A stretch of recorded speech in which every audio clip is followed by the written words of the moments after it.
tell me when you're on. Good evening. Welcome to William Blount High School. We are back a little less than 24 hours later for tonight's contest. This will be the final district game of the year before the district tournament, regular season, I should say. Sam Painter alongside Carter Bales. Rob Lotz will be here in just a minute. And Carter, for the girls, quite a bit of upgrade in competition tonight. Yeah, you're going from last in the district to first in the district, and last and first, there's a very big talent gap. So definitely have a challenge in front of them.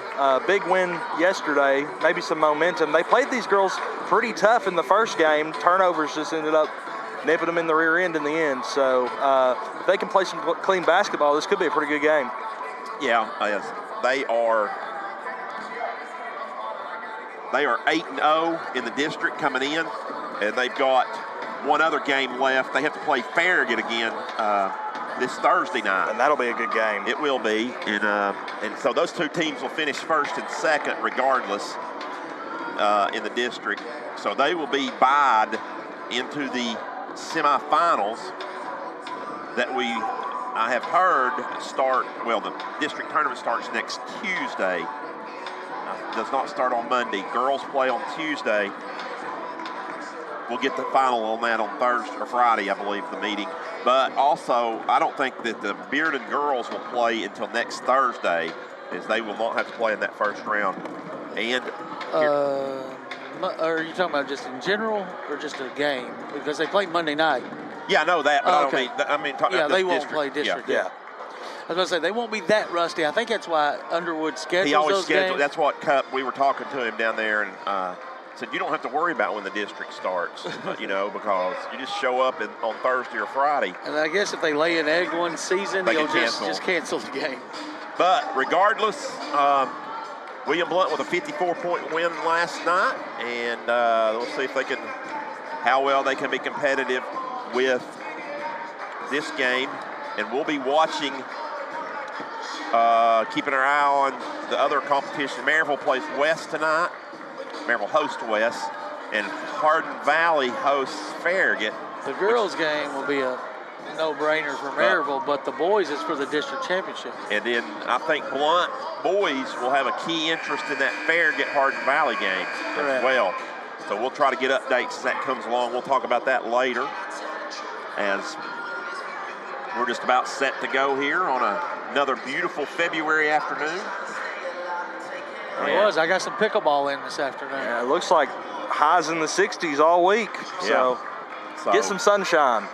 This is the cleanly shaven referee But crew. we were talking off air, and so that they need to get like a Just for Men sponsorship here. Is Craig Price, Justin Thorpe, and Danny Moore, your three officials tonight. Should be a pretty good crew. Yeah, pretty good crew tonight as well as last night as well. Minus one maybe last night. He got everybody in an uproar and smiled and laughed about it as he was talking to the fans. We'll sit it down to the floor, the national anthem. Yeah, the William Blount Jr. ROTC will present tonight's colors.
So we are back here after the national anthem. A couple of members of the William Yeah, Blount. I'd like to get those names. Yeah. They did an awesome job. Tonight's starting lineup brought to you by the Lawn Butler of Knoxville, your one-stop shop for all your landscaping needs. Give them a call, 777-1755.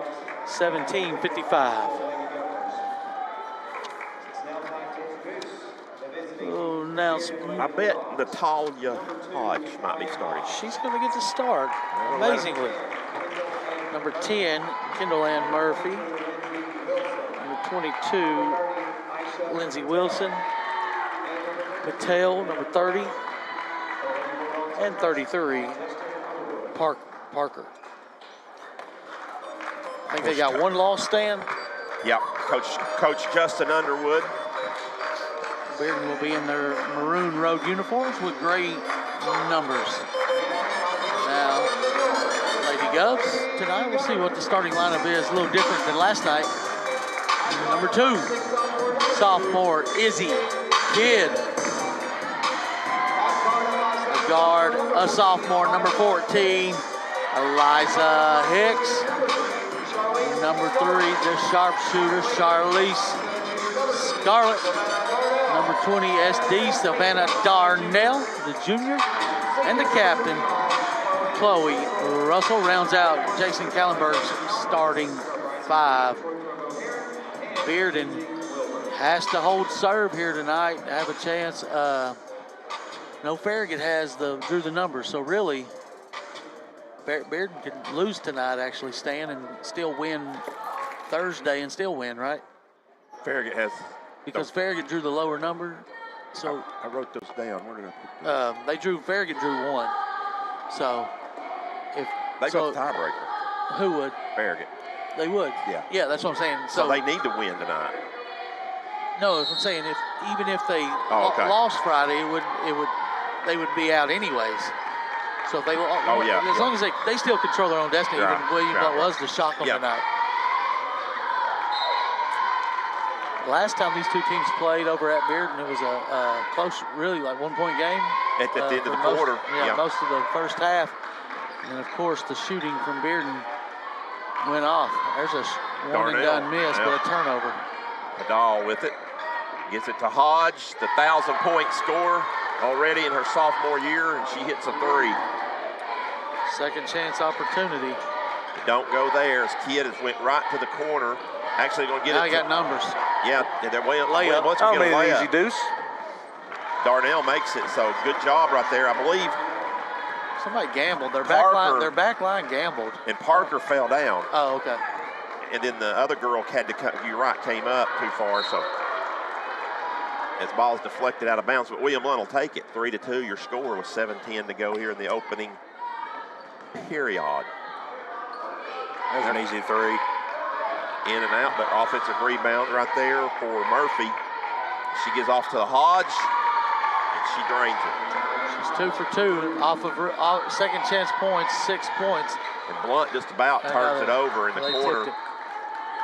But yeah, 6 points off of second chance opportunity, Stan. Off of offensive rebounds. And this team is way too good. They're going to throw a baseball pass to take Darnell. that. She's going to get by.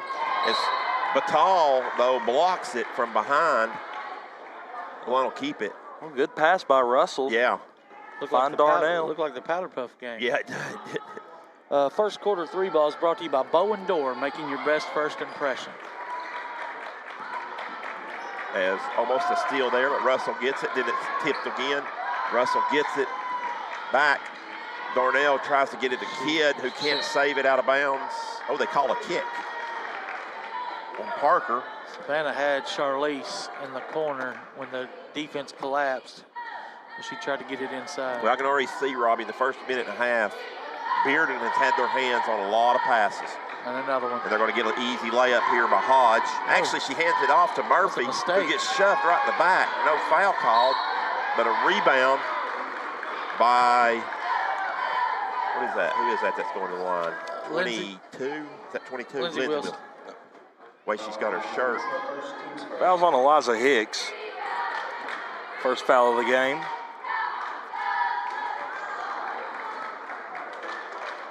Hodge should have shot that layup. Yeah. Stan, this is point number 7. And that is point number 8, all off second chance opportunities. Looks like Bearden may have dropped into a zone this time. Kidd was not looking.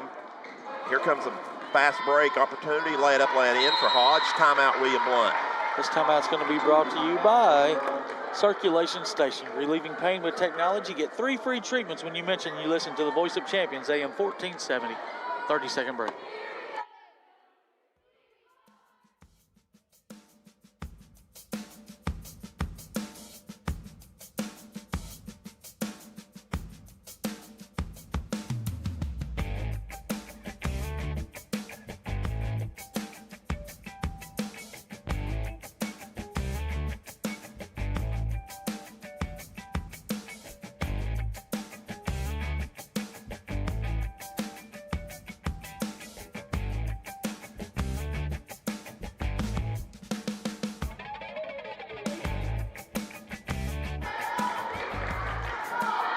We are back at William Blount High School. And Drew Parrott's on there too. As right after the timeout, William Blount took a 30-second timeout. Taylor Rule has checked in for William Blount. They give it to Hicks. Hicks, baseline, gets it out to Darnell. Darnell's going to square up a 3-ball. Oh, rattles in and out. Thought that one was down. Good look in between 2 defenders. Yeah, it was rattled. Tall rebounds it. And Bearden walks it up. Hodge thought about another 3. Instead backs it out. Stolen right there. Nice job by Scarlett for William Blount. Darnell's got it. She's going to race into front court. And Gotta get fouled. They'll call it. And they're going to call it on Murphy, not Hodge. Murphy's first, team first. Fouls on Kendall and Murphy for first, team's first.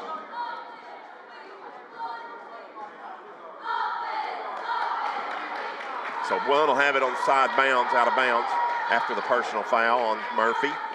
Skip it in the corner to Russell. Russell throws the baseball pass to Darnell. Shot fake, pull up shot, no good.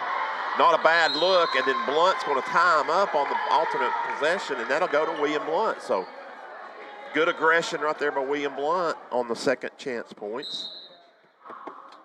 Caitlin Husband checking in now. She'll check in for Hicks. Husband checks in. With 5:06 to go here in the opening period. Gotta get it in. One person moved. And that's a 5-second count. Most of that 3 or 4 seconds of that, Savannah Darnell was the only person that moved, and finally Caitlin flashed, but it was too late. That's unfortunate. What was the play call? Whatever it was, they didn't execute. Ball's deflected out of bounds off of William Blount. It'll stay with Bearden under the basket. 4:57 to go. Pass comes into Hodge. Over to Wilson.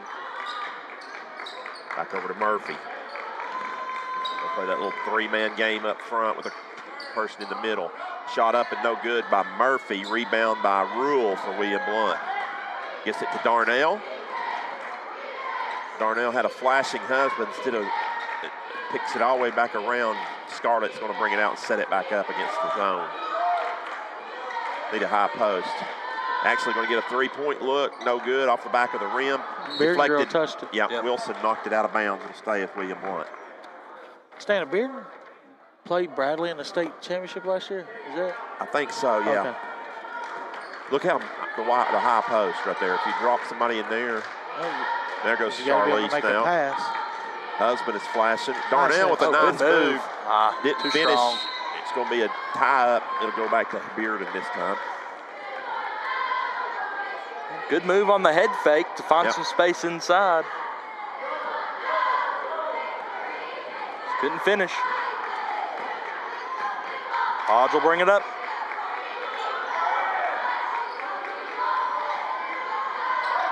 Patal shoots an air ball from the free throw line. Out of bounds will be William Blount's basketball.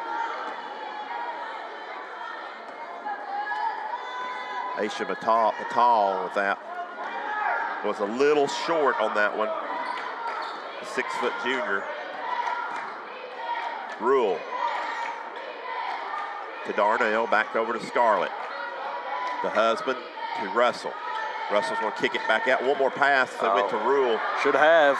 Said it'll be a turnover. And Hodge will take it, lay it up, and no good. She missed it, but there's Murphy. Shot no good again, but Hodge gets it again. This time she's going to shoot it too far over. So as Darnell catches it deep in the corner, gives to Rule, and then Hodge is going to get hit with a foul. Tried to come around her. Oh, wait a minute, they called it on 11. Who? Wait a minute. Now he says 2. Okay. Yeah. Got the numbers mixed up. Yeah, he looked at the Well, white. also, if you look at Natalia's hair, look at it. It goes all the way down to her tailbone. Yeah, I know it. That to me would be a distraction That's what to play I thought with running up and down the court. As Chloe Russell catches it on the inbounds, goes up, draws a foul from Mills, who had just checked in. So 2 quick fouls on the Bulldogs, Lady Bulldogs. Mills first in the act of shooting. We'll try to get Chloe into the book.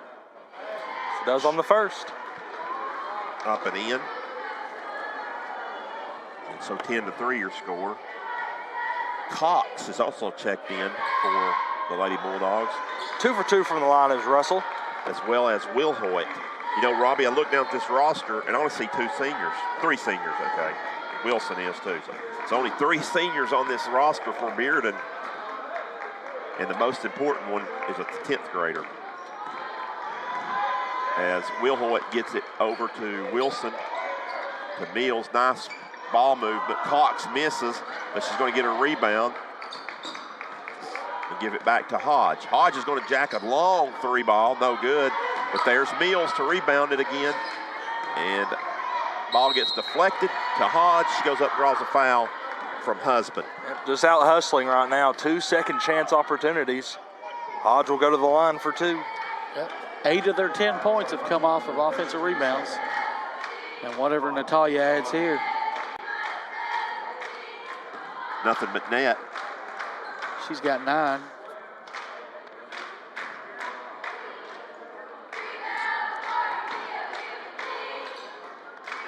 Misses the second toss. Taylor Rule rebounds for William Blount. As they go into front court, here comes to Darnell. Darnell thought about a 3, instead gets it inside to Russell, who gets a shot blocked by Mills. But I like the idea because they really extend this zone out. And you're going to catch some openings in there. Comes around. Scarlett penetrates baseline. They kick it back out to nowhere. So I think Russell thought Darnell was further out on the wing rather than the top. Yeah, Lady Bulldogs lost by 2 to Bradley last year in the state championship Yeah, that's what game. I thought. There's another deep 3. This one's short. Mills with the rebound. She stepped on the baseline. Yep. Okay, they got it. Their only loss this year is to Webb. And, of course, 2 years ago they beat Farragut, right? 5 times. Yeah. In the final, the finals, the 5th time. So Which I believe back-to-back state championship games. Oh, nice move. That move didn't go down for Chloe. Knocks it out of bounds. It'll go to Bearden, but William Blount doing a really good job of getting the ball inside with good looks, just unable to finish. I think Bearden feels like they can contest at the rim back there too as well. And they have so far. And there goes Hodge with a step back 3, no good short, but right there's Bearden to clean it up as Cox. Will Hoyt gets it back to Cox at the top of the line, top of the circle.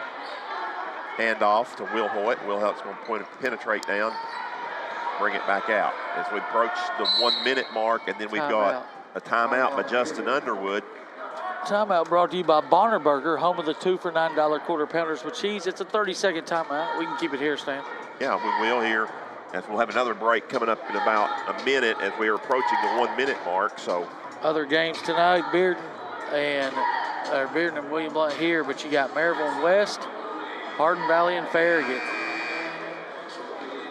We expect Farragut to roll in the girls' game. The boys' games, all the boys' games are, pretty evenly matched up. Well, that's just because of this district. It always about every night, Robbie. Any combination. We talked about that last night. You know, we again, I don't harp on it, but Bearden or Fair gets set at 1-7, Robbie, but they have a win over the second place team, a very good team we saw last night, West. There's a nice high-low, and they get it to Mills. And that's more points off the second chance. So lay it up and in for Mills. And there's a steal by Hodge. Hodge is going to race back, and angle was bad, missed it right there. Good job by Yarnell to get back down. But another second chance opportunity, and then this is going to draw a foul. Rule. On Taylor Rule.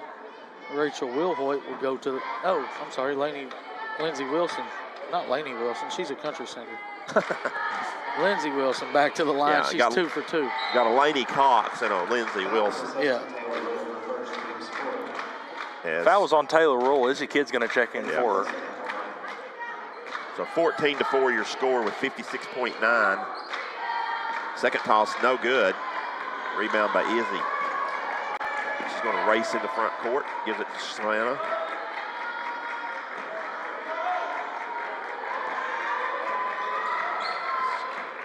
Hicks over to Darnell. Darnell thought about a three, penetrates into the zone. Just puts it high off the glass, a little bit off. Yarnell gets the rebound and then loses it. Picked up by Bearden. And Yarnell is... She let it go, she did white ball. 23.8. Looks like Sarah was holding her eye like she got hit. I think she got hit in the eye. I'm not sure if it was on the offense. I think it may have been down here on that rebound, Robbie. Kidd is guarded by Hodge. Nice. Gives it to Darnell for a three. No good from Savannah in the corner. Rebound on the backside by Wilhoit. 10 seconds to go. Bearden's got to hurry. And then Hodge launches deep. No good. Charlize rebounds it and runs the clock out. Yeah. Still has time left when she threw the ball. That's funny.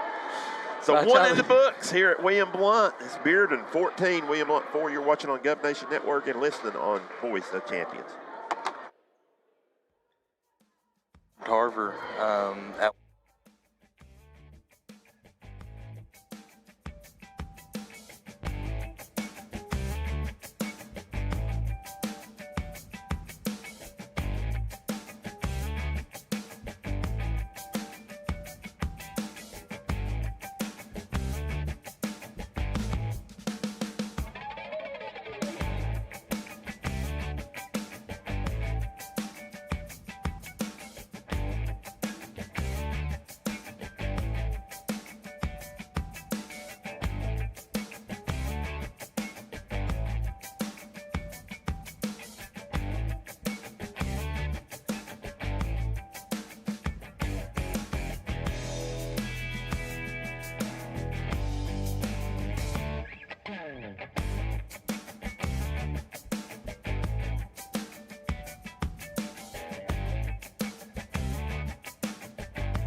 second quarter action, and Bearden kicks it out of bounds. Wilson did. It'll stay with William Blount here. As not the start that William Blount had at Bearden. I think they hit a lot of threes early, didn't they, Robbie? To keep them in that game early on over there. Yeah. So Blunt's having some issues scoring. But we're within striking distance. A couple threes gets us right back in it. Second quarter three balls will be brought to you by Blount Partnership. As Kidd and the Hodge battle, and Hodge comes out of there with it. So just very aggressive. Yeah, if there's a pass lane open, it's not going to be open for long. As Murphy gets an elbow shot, no good. Ball's up and tipped around. He's ripped out of Eliza Hicks' hands. Murphy does, and so they'll call it on Hicks. It's her second. Number 14, Russell's going to check in for her. First.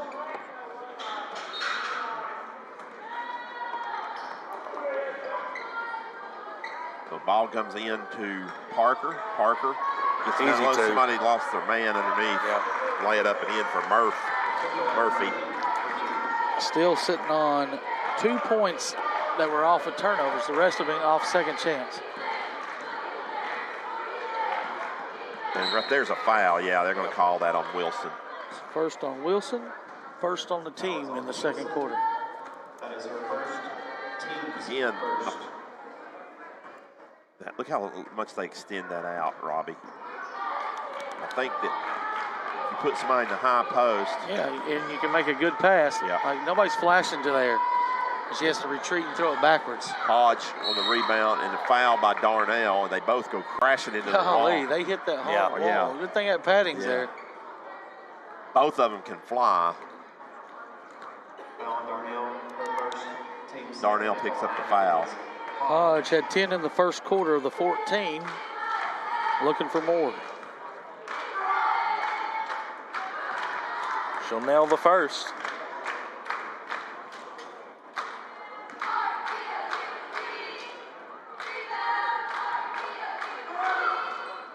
Second one, no good. Rebound by Russell. But they're just always looking to. Trap. Yep. And Blount throws it away right there. His kid tried to hit Darnell. And Charlize is wide open on the weak side. Teams that can trap Robbie on a miss in high school are good. Well, at any level. Right. Teams that can handle the ball and make them pay for trapping like we did the first couple possessions.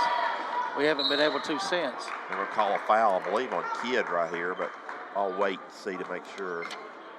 Was on Kidd. 3 quickly. 3 fouls within a minute and a half on the Lady Govs. McVee checks in for Hodge on the Bearden end. Pass comes in high to Murphy. Looks like she'll run the point now. As Wilson, actually, they're going to run it, just rotate it out. As Parker catches it at the high post, hands off to, she walked. She did. Murphy hits the three. Thought she shuffled her feet. 20-4 your score. 6 minutes left here in the opening half. It's been all Bearden from the get-go. As Hodge opened the game with a couple of back-to-back threes. As Charlize may get a shot here. Instead, she pulls it back out. Blount looking not. Russell tries to penetrate, loses it out of bounds. Yep. Touch last by her. Turnover.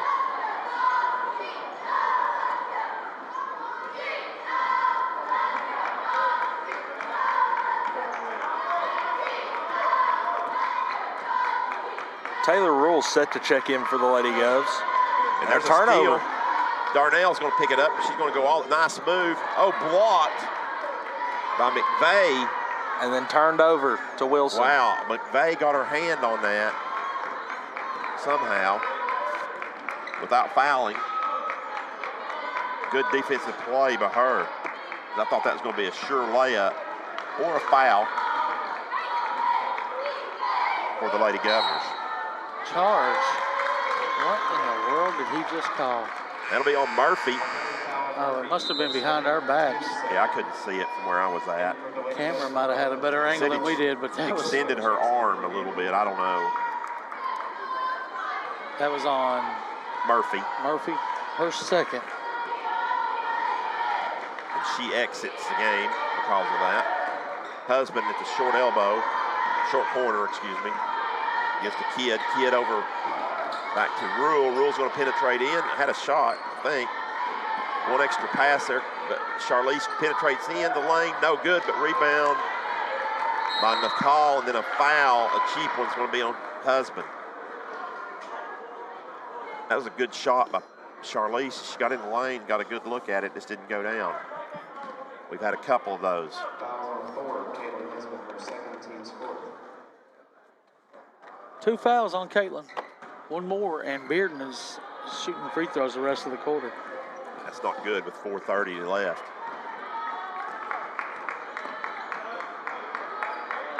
Coming up at halftime, well, I guess we'll have what is it called? Greeter feed up to $450. $450. So see who Scott Cup's got next tonight. There's a travel on Parker. And if I had to guess, guys, I'd say whoever's shooting will be taking greed the rest of the way out. $450 is a lot of money. You could go, no more bigger than that student section is. You could go to Chick-fil-A and buy everybody. Yeah, just give everybody $5 tonight.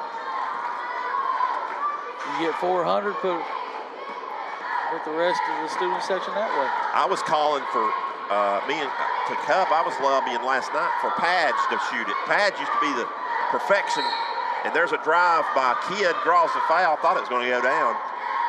Padge used to be the perfection of the trick shots. Parker's foul. Yeah, Padge, he was at the pickleball courts today. He'll be here tonight, I believe, for the boys' game. Robbie, I think that foul may have been on 3. I thought you said Parker. I did too, but Parker's not in the game. She's not in the game, is she? As Hodge comes right back in. Or was it 34? May have been 34, may have been on Cox. Mills. He held up 2 sets of fingers, so that would. Mills would be 34. Oh, Mills, that's right, 24 is Cox. Regardless. Yeah, it looked like 2 threes he held up. We'll go with that. Not that it'll probably matter. As Hodge penetrates it. Good defense right there by Savannah, but it goes right to Mills, who gives it to Will Hoyt, who lays it over the rim.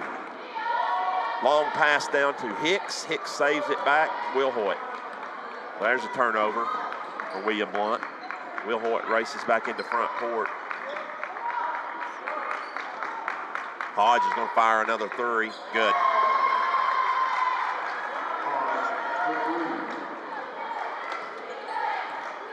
(25-5). Double dribble by Rule. Turnover. Russell checks in for William Blount.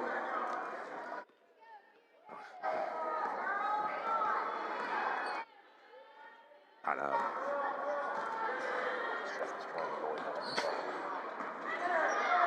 Cox with the 3 ball. Actually, a 2, I believe. That was inside the line, wasn't it, Rob? Yeah, as a midi.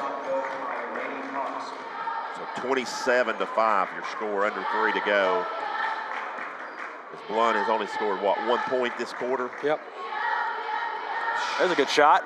Darnell's a little bit hard, but there's Russell. Lay it up, lay it in. High off the backboard. I thought that one might have rimmed out too, yeah, guys. I thought it was going to. The Lady Govs have not gotten the rolls in this first half on that side of the floor. There's a charge. Yeah. Yep. As Russell there to take it from McVeigh. I wonder what Justin was going to call on the baseline. He deferred. But they were looking at each other for a little while. He was shaking his head like no, like. Yeah, I think he's going to call a block. Yeah, I do too. That's the reason I wondered why I said that, but there's a skip all the way over to Darnell. Darnell fakes the 3, penetrates. Back to Charlize. Nope, too late. Good defense by Bearden. High post. They know after Charlize had a really good game over there at Bearden. Yeah, they know to stay on her. Hand checking, 2 free throws. They extend the zone so much, it's really hard to get anything on the perimeter. Yeah, that's going to be McVeigh's going to go to the line, I believe. Or, excuse me, Charlize is going to go to the line. The foul's going to be on McVeigh.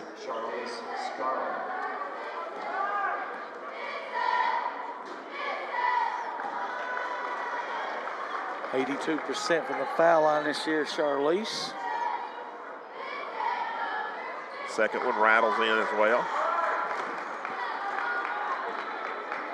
So 27-9. As Hodge gets it back, lay it up and in. Too easy, way too easy. And then a steal. Short. Past that. And then Hicks can't handle. Oh, wow. Oh, they gave that to William Blount. Well, why did Hodge not pass that to the girl wide open under the goal? I don't know. She shot it almost sideways. There's a steal from Mills. Mills is going to go slamming into and another charge. We'll see what they say here if this is her third or just second.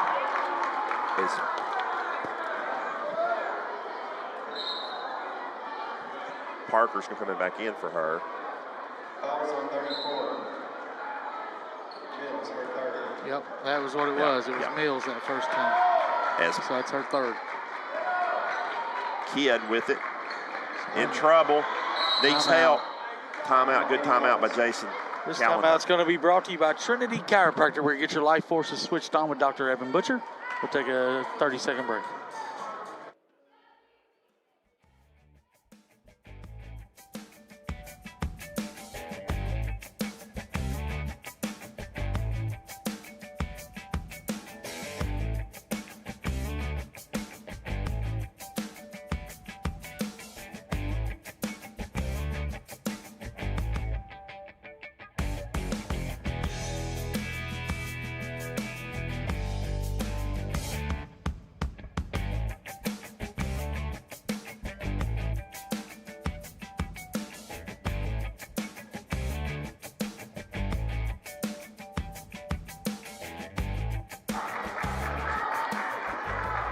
So 1:20 to go here in the half.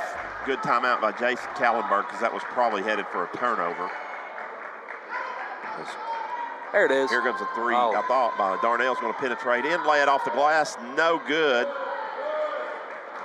She's had to alter a shot a couple times in there to get it over the length of Bearden. Yeah, big bodies inside. And there's another, I believe they're going to get a block this time on Kidd. She just didn't get there. No, wasn't set. Fouls on Izzy Kidd, her second. Team's fifth. Nelson Will Hoyt to the line. Will Hoyt misses on the first toss. We'll have stats for Stan coming up, also brought to you by Tim Tipton Realty. Will Hoyt 1 for 2 from the line this time, extending the lead to 21.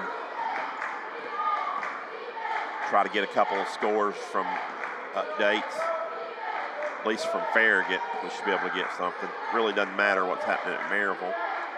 Extra pass. Tonight's a full action for everybody because this is a regular scheduled night. Oh, Charlize got a good look there. It rimmed off again. So tough shooting woes for the Lady Governors tonight. They've had a lot that looked like right on and just didn't go down. Yeah, just haven't really been able to take the lid off outside. Like you said, Stan, a lot of shots that looked good and rimmed out. It's Some of them Hodge. halfway down. Hodge is just going to dribble out the clock and then go with about 10 seconds left. She's going to step back, I think, and shoot a three. Actually, she's going to penetrate in. She's Too going to easy. lay it up and lay it in. And the first half comes to a close with Bearden leading 32-9. So it's been all Bearden. They led 14-4, outscored William Blount 18-5 in the second period.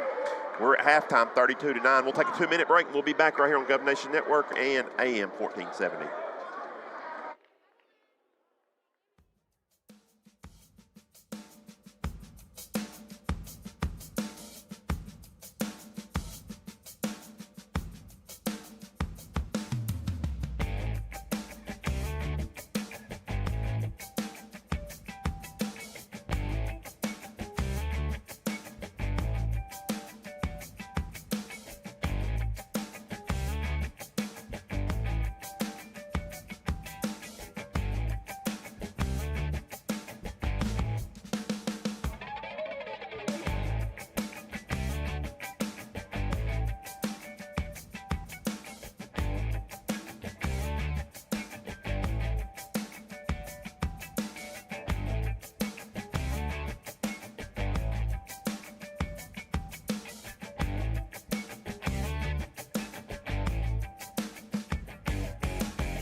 We are back. Halftime show brought to you by Heartland Roofing.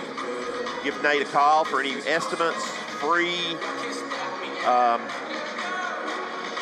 estimates or free inspection as well for all your roofing needs.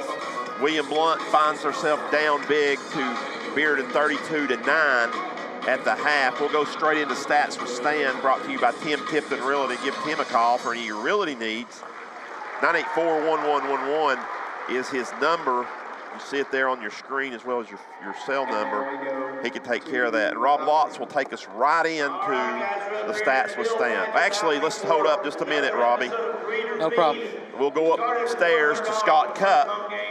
We're now up to $450. This is $450. Can make a shot into this goal from up here. He's got 3 shots to do it. But he also has an option to turn down that money and decide he wants to feed the student section instead. So I've got to give you that option, although I think I know what his answer is going to be. Mr. Caleb Stinnett, green or feed? Stinnett, Taylor. Did you say Taylor, or Caleb? I'm not sure. 3 shots to put it in. What did he say?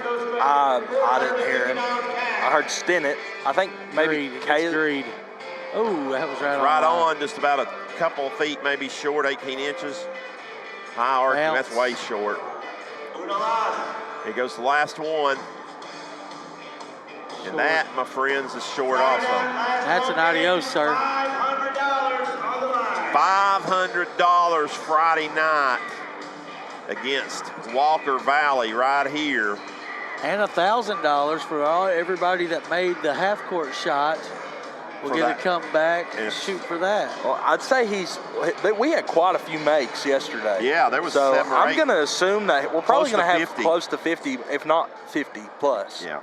So we'll get but back. if everybody comes back. Well, that's true. Well, I yeah, think they can some of the defer their shots to a friend, though. Yeah, but some of the visiting teams won, so Yeah, they're not going to come back. yeah. No, but I'm saying like they could give their shots to somebody else if they know them. Yeah, I'd say so. I think they did that last year. We'll see what happens there. As anyway, we'll go back to Stats with Stan here as with Tim Tipton. Rob, you got it. All right, thank you, Stan. It was Natalia Hodge with 17 first half points to lead the Bearden Lady Bulldogs. Then she got 5 from Kendall Ann Murphy, 3 from Will Hoyt, 3 from Lindsey Wilson, 2 apiece from Lainey Cox, and 2 for Theola Mills. They have 32 first half points. William Blount led by Chloe Russell with 4 in the first half. Then it was 2 for Darnell, 2 for Charlize, and 1 for Izzy Kidd. We did not hit any 3-pointers.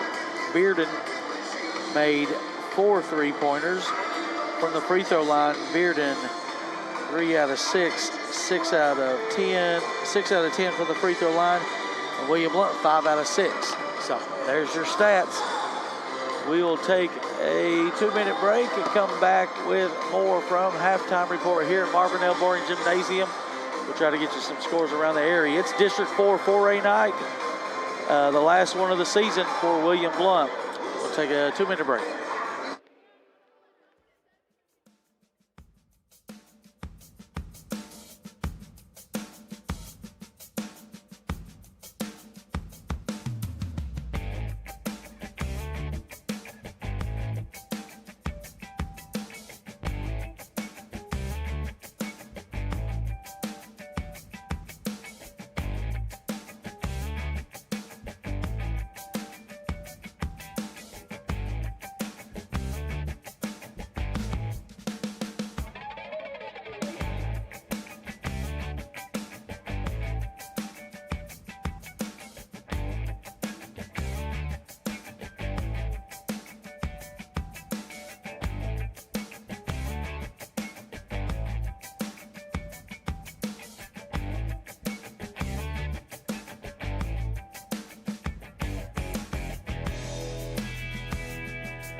We're back here for the Heartland Roofing halftime show.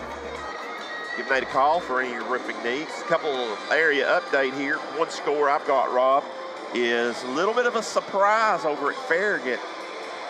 Over at Hardin Valley. As Farragut only leads Hardin Valley 27-23 at the half. I'm a little shocked by the margin of that. What do you say? Yeah, it is shocking, but Hardin Valley is an up and down team. You just don't know what you're getting from them in Maryville this year. They got blown out last night by Bearden at Hardin Valley. On the scoreboard, they're showing tonight's coaches, Coach Callenberg, Coach Underwood, Coach Perry, and Coach Wendell. Over at Maryville High School tonight, the West Rebels, or Lady Rebels, are missing their head coach. She is not in attendance from the text I just got, so it looks like one of the assistants stepping in for her. So that's the only update I have. We got about a minute before we tip it off. Actually, Jimmy's going to go ahead and blow the horn and get this thing started from the school of Larry Hunt.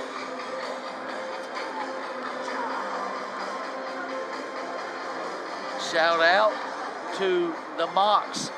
Nicholas Etherton is tuning in. He said, try to keep him entertained tonight. So I'm going to try. Maybe the girls can they can help us out with that. You know what's funny is his mother's tuning in as well. Tracy is not here tonight. She's watching? She wasn't feeling well, so she's watching on the Gov Nation Network. That's what we stream for, right? Make sure everybody can watch the game. Yep. Normally they'd be here, but a lot of times people tune in, like the guy from Lawn Butler. He showed up last night to watch the game. You know, a lot of times you don't see those people that advertise through this wouldn't normally come out to a game. So after the inbounds, Bearden gets it start the third period, and they turn it over. Or actually, they get a foul, I think, called by Hicks will be her third. Mr. Moore has called a lot of fouls. Yeah, he has, hasn't he? Unlike Mr. Vespi last night, I don't know if Vespi blew his whistle. But you know what? I'd rather him not blow their whistle than to blow it too much. Murphy gets a layup off the give and go. As long as the other two referees can blow it. Yep, let him play. Russell misses in the lane, and there's Hodge with the rebound. Baseball pass to Murphy. Double dribble. You can't do that. Well, she did. She can't. That's illegal, guys. 36-9. Oh my gosh! Did you just see what happened? I don't know. You got to get back to the baseline to pass it in. His kid tried to. I thought they were going to go. I didn't see this guy. With the score the way it is, I figured they were just going to let it happen. As the ball got loose and it went over there, and then Izzy just stepped in bounds from the side bounds and threw it. And I think they were going to let it go, but. I remember one time, like Russell Westbrook was like just walking with the ball down the court one time in an NBA game. And they called him for a travel. He took like 12 steps. I've seen that clip. They finally called it, and he's like, what happened? He thought he's like at a scrimmage or something. Yeah. Well, everybody walks in the NBA anyway. Another turnover. 36-9 your score. I hope we don't get another mercy rule, but we're not that far away from it.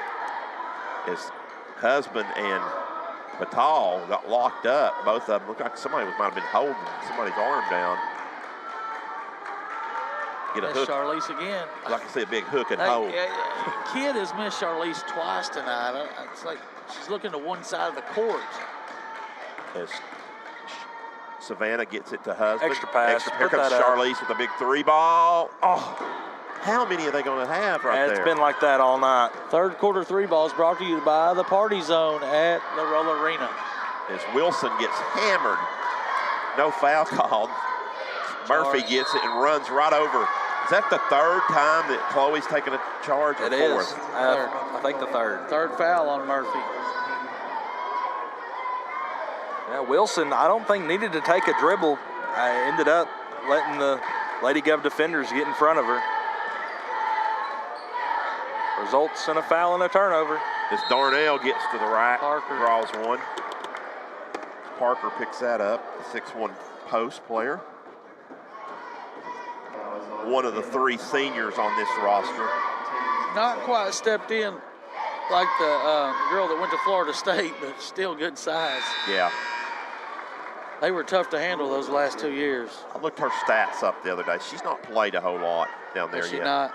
I think they're going to have to bulk her up. I wouldn't be surprised if they don't redshirt her this year. I would assume that's probably what they're doing. As Darnell hits both free throws, gets William Blount into the double figures, 36-11. And there's an easy one underneath as Batal gets loose, lay it up, lay it in. It's her first points of the night. It's William Blount down 27 now. There comes a Where's that steal going? as it's tipped into backcourt. Murphy picks it up, gets it to Wilson. Wilson draws the foul on the backside and will shoot 2. Scarlett will get this foul, her first of the game. They'll send Lindsey Wilson back to the line. She is 3 out of 4 tonight. Charlie Scarlett, her first, team's second. So, Robbie, you think that Bearden, his first shot is no good, but Wilson, do you think they'll make a third straight? State championship game? Yeah, to the finals. I think they'll definitely be there. Yeah, I don't see anybody stopping them at this point. Right. As far as in the East Tennessee, you know, the sectional and everything. But Bradley will be a big, I don't know how usually like Houston or somebody out in West Tennessee's. Nice move by Savannah, no good, but rebound by Husband, drawing the foul, so good job by Caitlin. I think this one's going to be on Patel. It will be. Her first, team first. Team third, I'm sorry, in the third quarter. Her first individual foul. Caitlin Husband hasn't put any points in yet, and still hasn't. She'll have one more free throw. As her team trails by 28.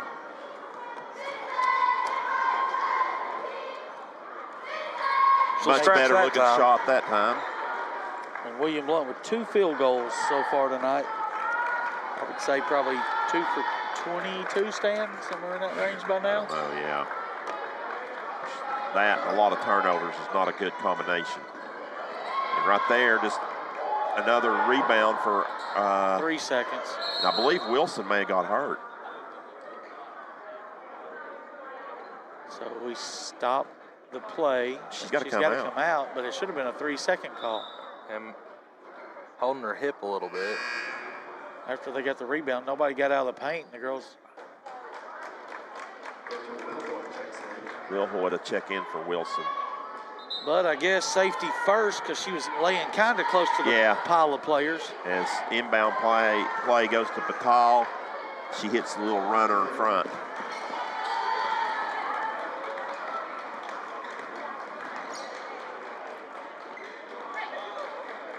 So region, Robbie, the only... Yeah, Oak Ridge is the best up there, and they're 14-7 this year. Campbell County actually has a better record than that, but... Did they play? Yeah, I forgot about Campbell County. I think they Oak started Ridge out beat really them. good. But, we played Campbell County close down here the first time.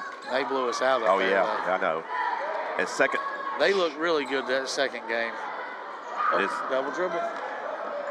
I don't know what's going on. That was. You can't do that. That was bad. You can't be the next person to touch. They've done it twice.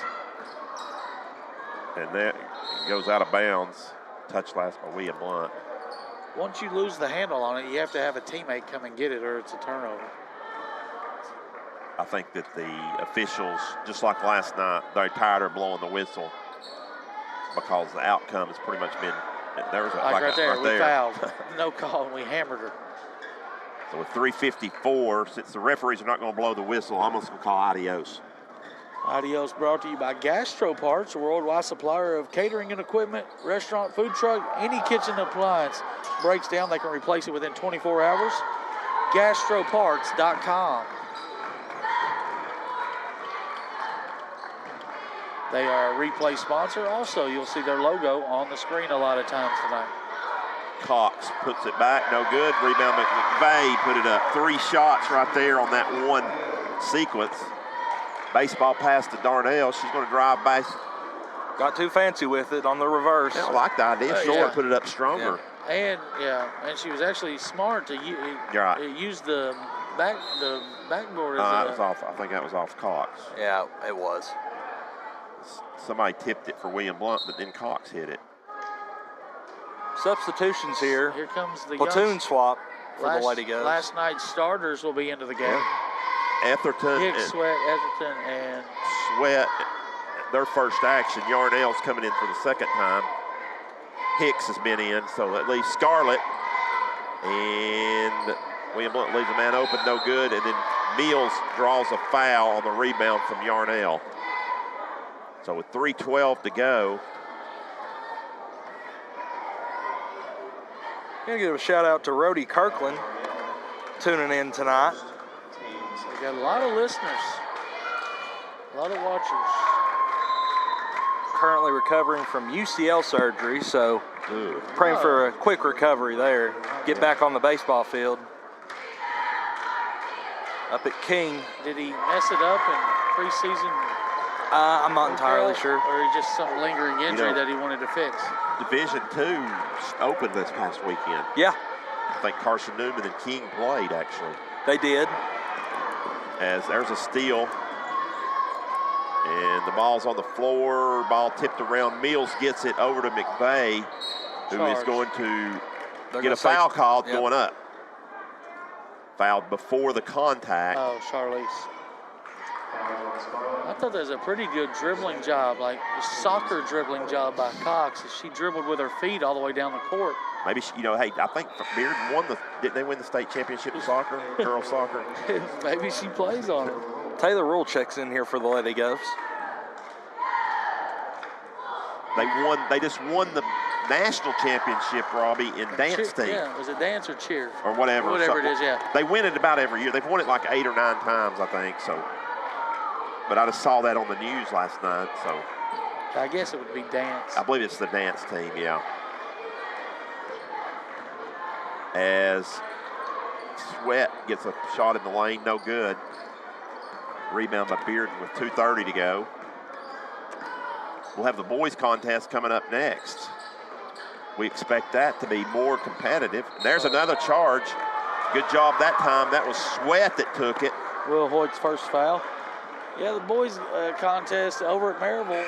We'll be keeping y'all in tune with that one. And at Hardin Valley, Maryville and West battling for the boys district championship tonight. The district tournament is next Tuesday at Maryville, so either way, Maryville and West will have a first round bye. Barring some kind of crazy thing, because I do think West has to play Hardin Valley Thursday night. But so if they lost both, they could get down to 4 losses. If Bearden won out, they would be at 3. Would that be? Bearden's got Fair getting us left. I didn't get the update. Is that right, Stan? Yeah. So there is a chance that Bearden can still get the 2? Yeah, I think they could possibly. They're what? Let's see. West is 5 and 3. Only has 2. West has only got 2 losses. They're 6 and 2. Bearden is 5 and 3. So yeah, but Bearden West has a. They swept them. Yeah. So yeah, they would still have to lose. West would have to lose both games. Bearden would have to win both games. Okay. Yeah. We're gonna get a push called here. Fouls on number 40, Katie Foster, who's checked in for the Lady Dogs. So we say district championship. I don't see West losing to Hardin Valley Thursday night. So it's the unofficial district championship, I guess we should say, tonight at Maryville boys. Hicks misses the first. Misses the second. And if Bearden scores one more point before the fourth quarter, it'll be mercy rule. Not going to be over as quick as we were last. We were done this time last night. 6:57. Hicks is going to get a steal, lay it up, lay it in. Nice job there by. Is that the third made field goal of the night? Yeah. It is. Eliza Hicks. 3 for 30 maybe? 3 for 28. We don't have shooting stats. As McVeigh goes through there and ball gets deflected out of bounds. So it will stay with Bearden. Just got told, Rob, it was a preseason injury for Odie. Okay. Yes. Rebound put back through by number 40, Foster, on the back side right there as Sweat tried to take the charge again. Good position, but His boy. throwing arm. Yep. Carter, throwing arm. Yep. Hicks rebounds. Here comes Etherton. Etherton's going to get a three off. Short. Back up by Sweat. No good.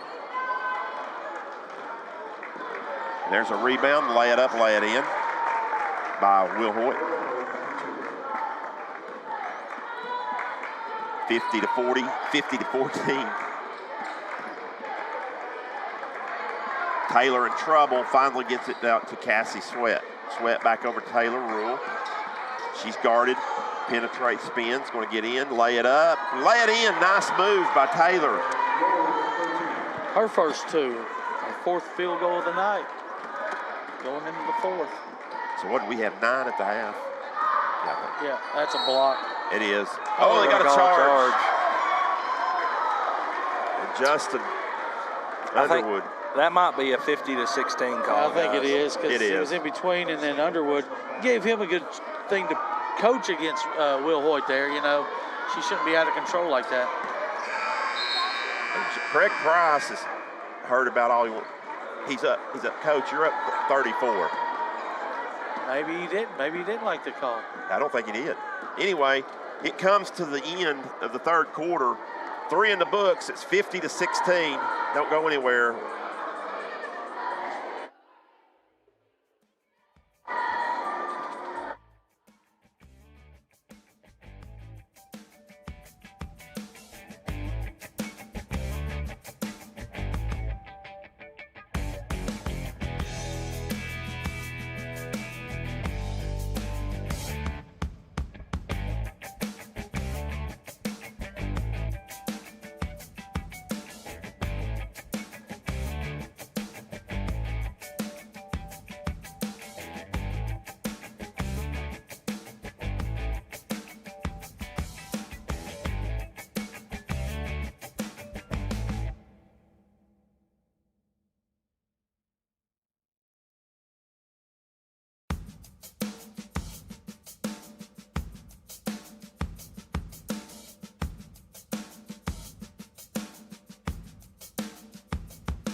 Fourth quarter action here at the Marv on a Tuesday night. Let's see if we can stay out of the mercy rule.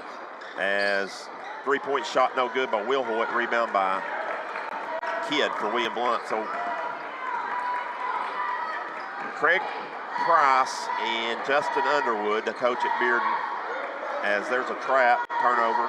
They had an animated, well, I wouldn't say really animated. They had a long discussion about that. Justin was a little animated. Craig don't show a lot of emotion.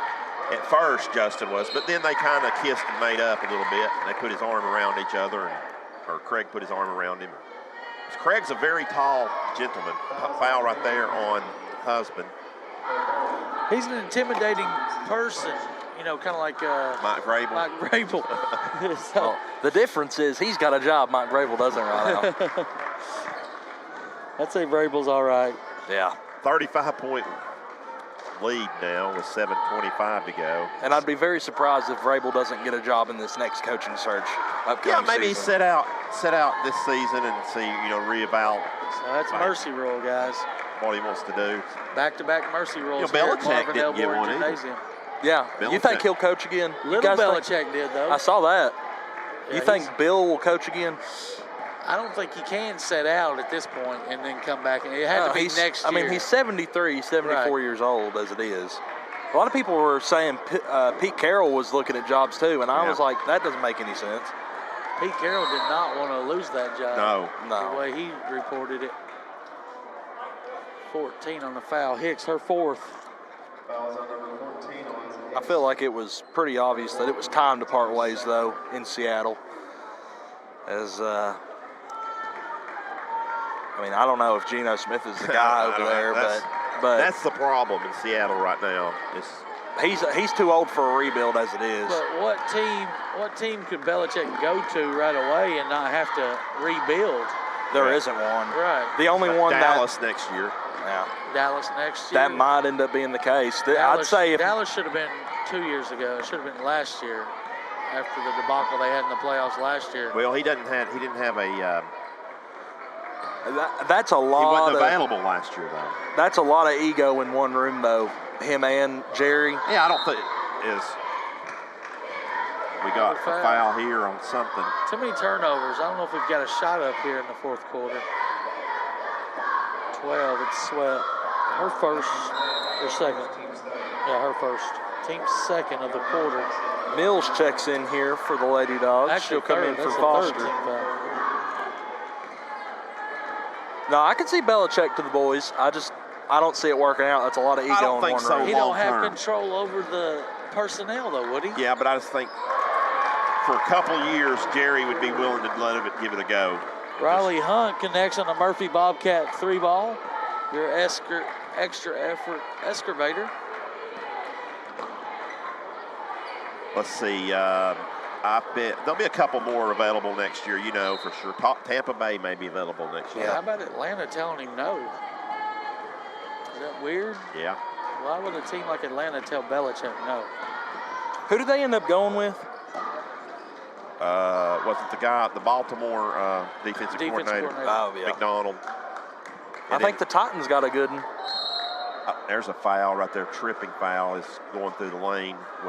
Is this all football talk? Sweat again. We got one more game. One left. That's it. Sunday night, 12:30. Holmes going for 3 out of 4, Stan. That's impressive. Sunday night at 12:30. Sunday. Did I say 6:30 or 12:30? You said 12. Oh, 6:30. 6:30. 6:30 start. I mean, yeah. they keep pushing it back every night. I can't stay up to 12:30. Well, that'd be Monday night if they moved it to 12:30. Well, it is in Vegas. I was doing Vegas time, yeah. right? Somewhere close to. I missed the player right there. Is it Wilson with a 2? Yeah, and then they ran in and subs. They called stoppage for third. She'll Treating it finish. like a scrimmage now, but why not? So, yeah, we got one more game, and Who you guys liking? it's hard not to go with Mahomes. I mean, he just able That's to. how You don't bet against Patrick Mahomes in the playoffs, but it'd be not. It's a good story with Brock Purdy if he's able to get it done.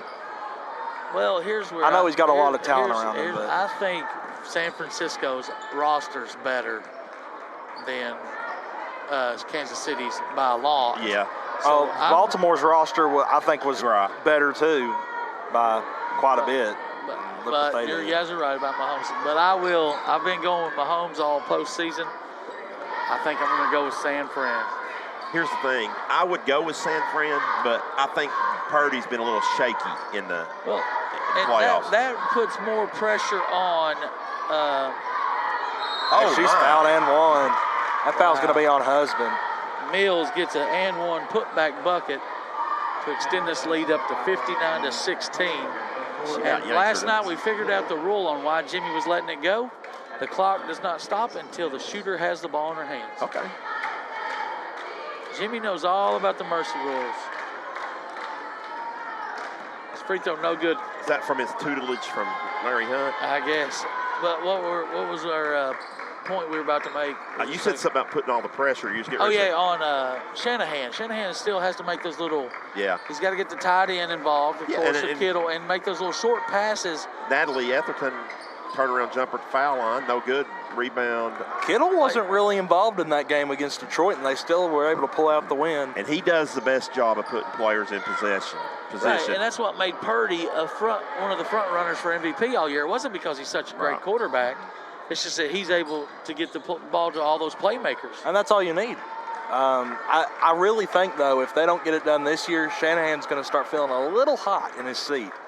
I know a Super Bowl appearance is big, but they want a Super Bowl win over there, especially with the talent they have. The ball's out of bounds. It'll stay on this side of the floor. Was he the coach the last time these Yeah. teams played Yes. in the Super Bowl too? It was it his first or second year? Because I knew he was with Atlanta as the OC when Yeah. they When lost they to lost. Tom Brady. I Yeah. want to say that was his first year, was it not? Possibly could have been. It was the COVID year, wasn't it? Before COVID. It was the year before COVID. Yeah. 19. No, I think it was. No, it was 20. 20. It was 20, COVID but hadn't before really, COVID hit. yeah. Yeah, COVID hit in March. Yeah. The States, at least. Oh, That's a backcourt. backcourt. As her foot was on the line there. So 124 turnover. See if William Blount can get a couple of shots up here to get into the 20. Friday night will be the next broadcast. It'll be senior night. It'll be Chloe Russell night for the Lady Govs, as she's the lone senior. And she's going to be a hard one to let go, Stan. She's Yep. been a 4-year player here for the Lady Govs and lays it on the line every night. But we'll honor her Friday night as 25 will play her last home game.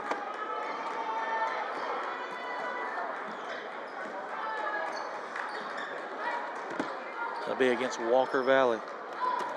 Down to 45, offensive foul, maybe. Somebody hit the ground. I think she got knocked. She hit by her McVeigh own hit the player. ground. Player but knocked her. You call a foul on your own player? He's lost. They He called it on her husband. But he was searching who to call on because he just saw the body go flying, Robbie, and I guarantee you it's what happened. He just saw the body go flying. She, Okay. the replay shows husband hit her. Lucas tells us that the husband pushed her. I thought 40 cleared her out. I thought she bounced off 40's shoulder also. Those girls are sneaky under there, huh? So the free throw got up there after 5 fouls on Caitlin Husband, but the free throw went ahead and was taken. They don't care at this point. I see Chris Merritt in the house tonight. He's been at just about all the games lately. Yeah. 1 out of 2 there for McVeigh. 60-16. And there's a turnover. And that'll probably do it. Yeah. So we're ticking down to 10 seconds here. We'll have boys action coming up. We'll have stats with Stan between games.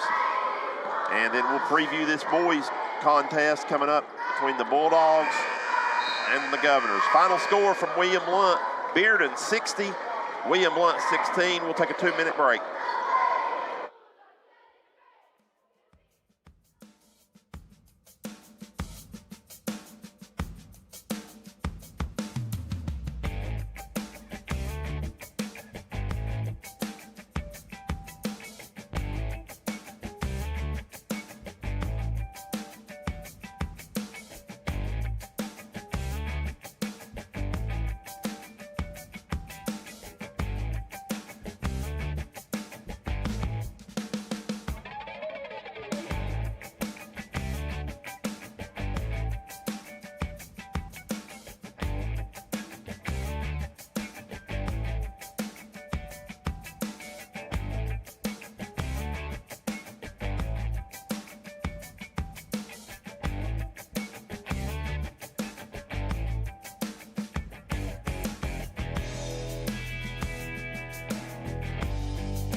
back. This is a post-game show brought to you by Heartland Roofing. As William Blount comes up short tonight against the Bearden Lady Bulldogs. The 8-0 in the district, or 9-0 now, district Lady Bulldogs, as they have run undefeated. Only one loss on the season all year. We are now joined by courtside interview by... Yeah, brought to you by Gastro Parts, worldwide supplier of catering equipment. And if anything breaks down, they'll get it shipped back to you within 24 hours. Visit gastroparts.com. So Jason Kallenberg came up here. Appreciate you coming up, Coach. Yes, sir. Almost like a 180 from last night. You all were kind of on the short end. This is just one of those games I think you just flush and get ready for senior night and then the tournament. Well, I mean, I think, yeah, in a way, but it's like we told them in the locker room. You know, I mean, I felt like when we played over at Bearden, were we perfect? No, but I felt like we competed our tails off. And, you know, we talked to them before the game. Yeah, you're playing one of the better teams in the state, but it's not just about tonight. It's what are you doing tonight to get ready for next week, right? Let's go out and compete. Let's execute the best we can, and let's do the things that we're trying to do to continue to move forward. And, you know, I don't think we did that tonight. Jason, the first quarter, I was trying to keep track of it. They had 14 points and a couple early ones in the second quarter, and only 2 of those points were off of turnovers. The rest of them came off of second chance opportunities. It was all offensive rebounds and putbacks. And those are things that you can coach the girls out, maybe a little more effort. Yeah, I mean, we told them at the end of the first quarter, we gave up 8 offensive rebounds in the first quarter. But it's something that's plagued us all year. And I mean, we work on it during practice. We compete with it. There's consequences, and it's just, I don't know. It's just something that, for whatever reason it is, we choose not to do. And obviously, when you're playing a team like that, it gets even more magnified. Yeah. Yes, sir. Well, yeah, certainly. You like a player like Hodge. That's how she scored her first 2, 6-0. Yep. Because they had second chances. You can't, a player like that. So like I said, we'll just move on from this one. Friday night, you got senior night. Yeah. Jason, you got a senior in Chloe senior. Russell. We got a senior in Chloe Russell. She was a freshman when I took over the job. Hadn't had the season that I envisioned her having, and probably not what she thought she was going to have, but it's still been a glue here for 4 years. A kid that obviously even right now is leading the state of Tennessee in charges. Took 3, I think, tonight. At least 3. Took 3 tonight. I think she had 19 going into this game. She's 13th in the country. So a kid that obviously you can count on to kind of do the dirty work and that kind of stuff. And she's definitely going to be missed when her time comes to an end here. Then we'll turn our attention toward next week, be the district tournament. You're going to go in as the 5 seed, play the 4 seed. Looking like it may be Hardin Valley. Farragut beat them tonight it was close, but by 10. Okay. So I think Hardin Valley has to play Bearden, which I don't see that happening, winning. And so. Yeah, actually, Hardin Valley played Bearden last night, I think. Yeah. Oh, that's right. They played Farragut. Yeah. Farragut. They played Farragut. Maryville, ain't it? No? Who is it? West. They have West. But Maryville played West tonight, yes. So we're assuming that's right. You're right. I'm thinking I think they end up being the 4 seed unless something, Who gets the 4 seed? Hardin Valley. Okay. Yeah, Maryville would get the 3 by the numbers because they beat the same people. So that's a team, if anything, I feel like you might be able to tell your girls, look, you had an 17 or 18-point lead in the fourth quarter and just basically gave them the game. Right. And so I don't know. I mean, if I was in your position, I think that may be the team I want to play. But I know whoever it is.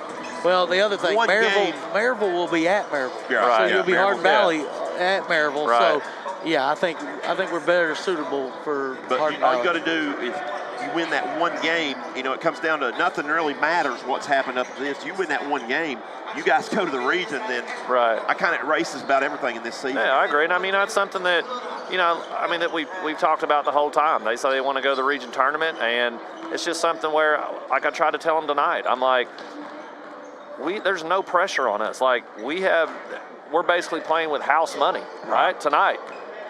You're not expected to even be in the game, but you showed last time that you could compete with them. Next week, we're not We're the 5th seed. We're the lower seed. We're not supposed to win that game. There's no pressure on us at all whatsoever. So just trying to get them to understand that. And, you know, we have nothing to lose and everything to gain.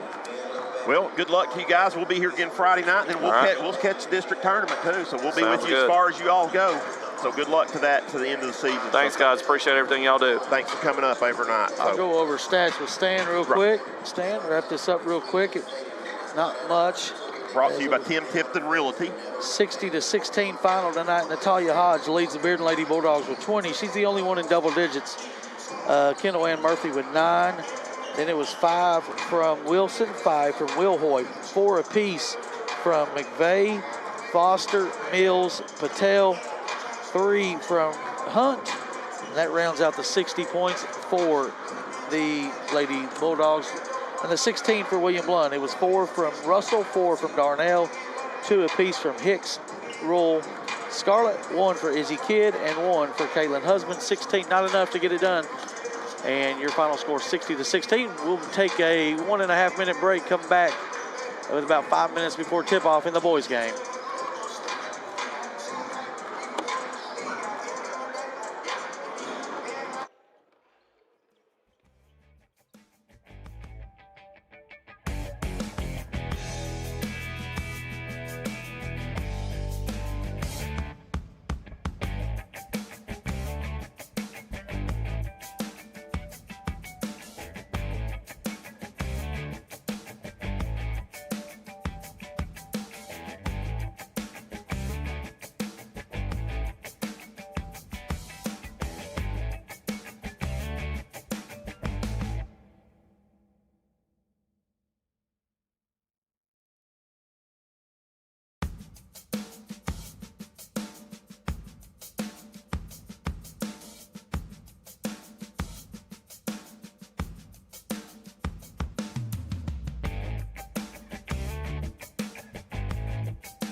We are back here for the Heartland Roofing pregame show as we're anticipating this basketball game to get started.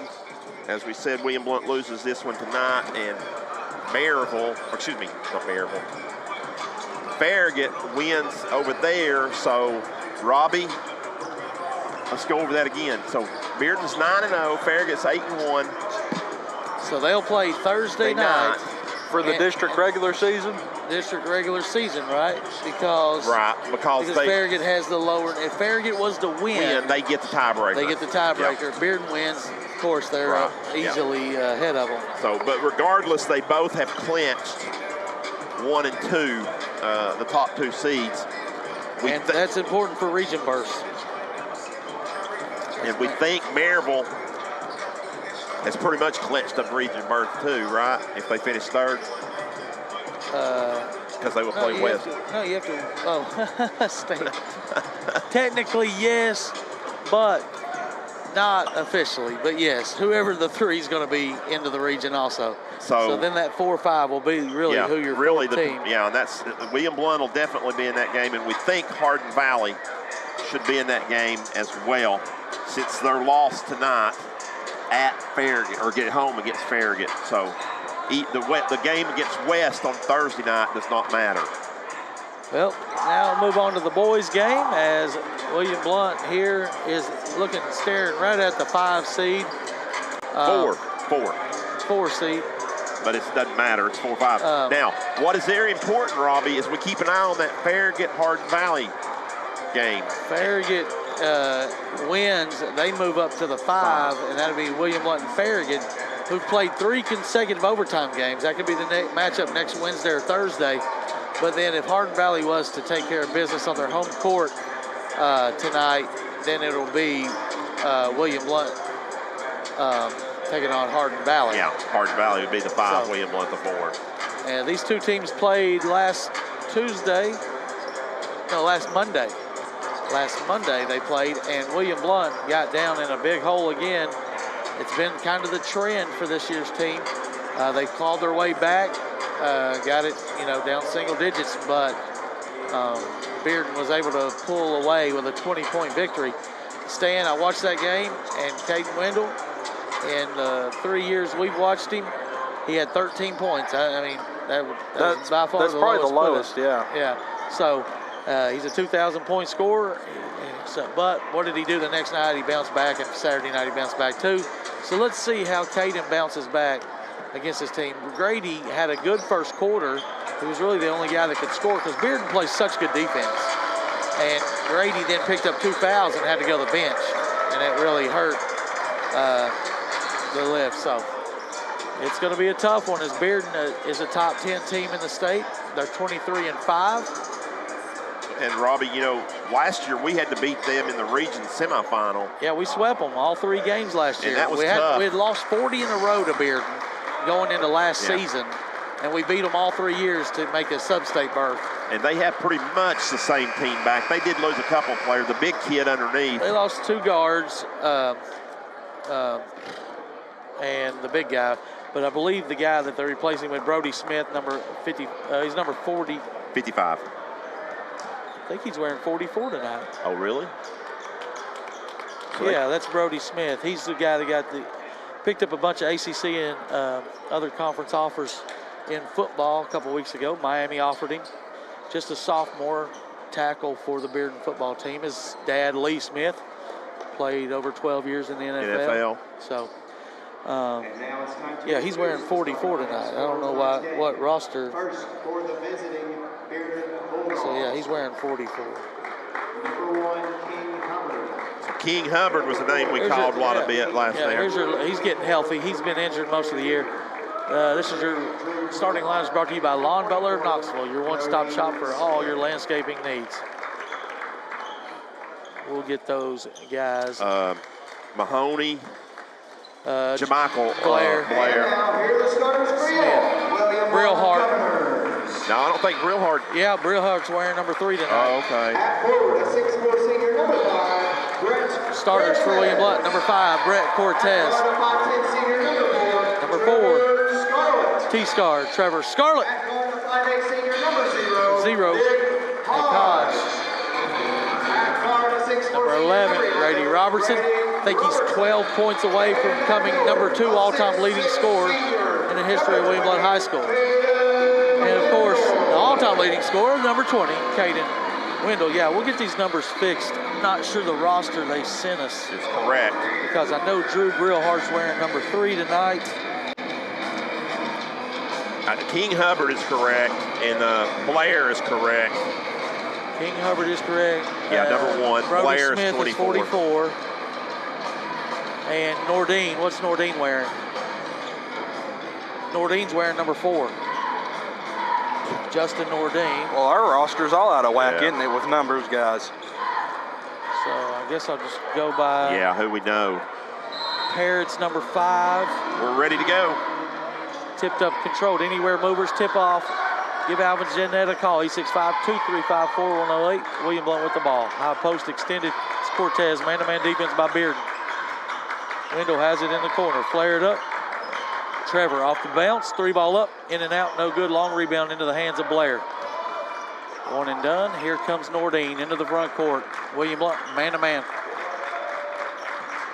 Get a high ball screen there. It's going to step on the line. Now Hubbard attacks the gap.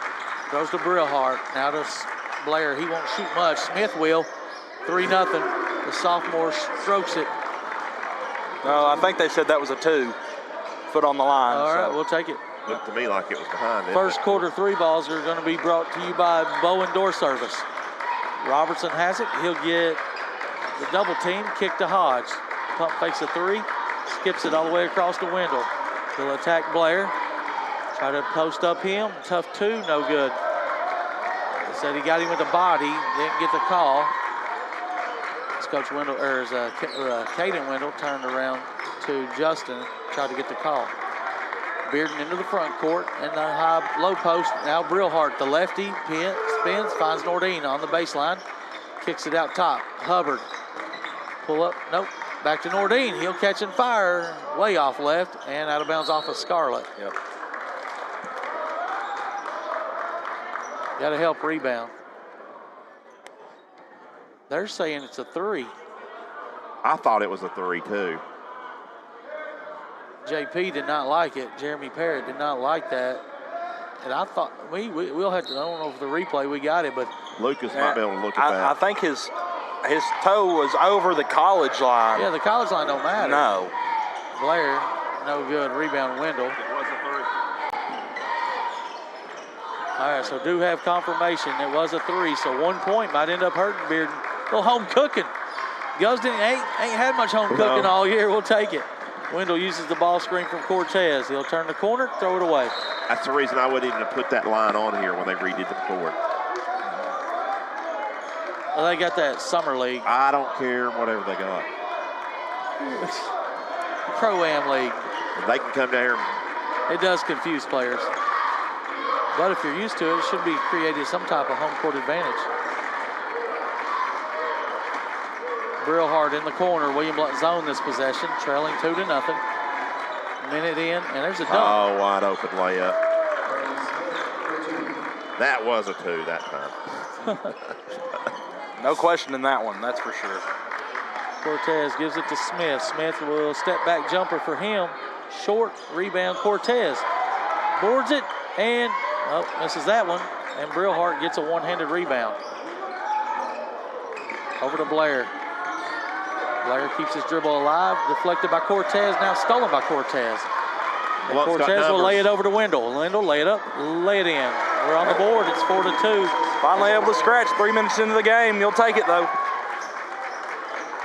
That's what I tell y'all. Bearden plays hard defense in the half court. So might be the first one to 50 tonight wins. Totally Pull up different. Hubbard jumper's good. Totally different than what you saw last night. Yeah. But probably it's just as good or better. King Hubbard's brother, Trent Stepney, plays for UNC Asheville. Along with Drew Pember. Pember. Yeah, Drew Pember. Wendell will attack Smith. Shot up and in. Good attack, McCaden. Over the 6'5" Smith. 6-4, 4.5 to play first quarter. Bearden in their charcoal gray jerseys. Hubbard has it right side. William Blount man-to-man this possession, switching everything. And there's Nordine. There's 3 ball, 3. Got to get a hand in his face. I don't understand.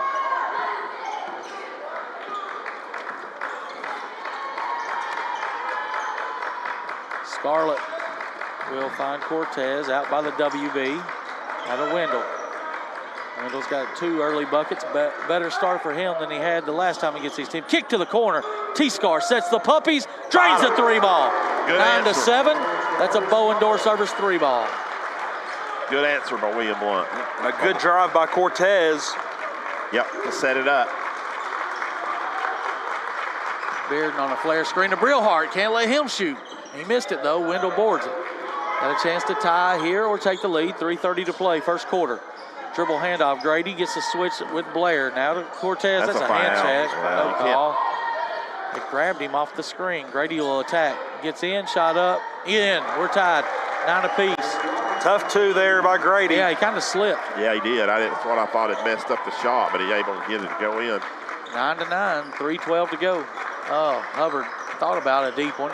Now Smith, inside pass to Nordine. Kicks it out to Blair. Blair not much of a threat to shoot, but Smith is. And we watch him shoot. That is a 3. He's got 7 of their 12. Hodge all the way, throws it to the corner to Wendell. He'll try to match the 3. Short, rebound Nordine. That's a tough board right there by Justin Nordine. Cortez, do not foul. Why?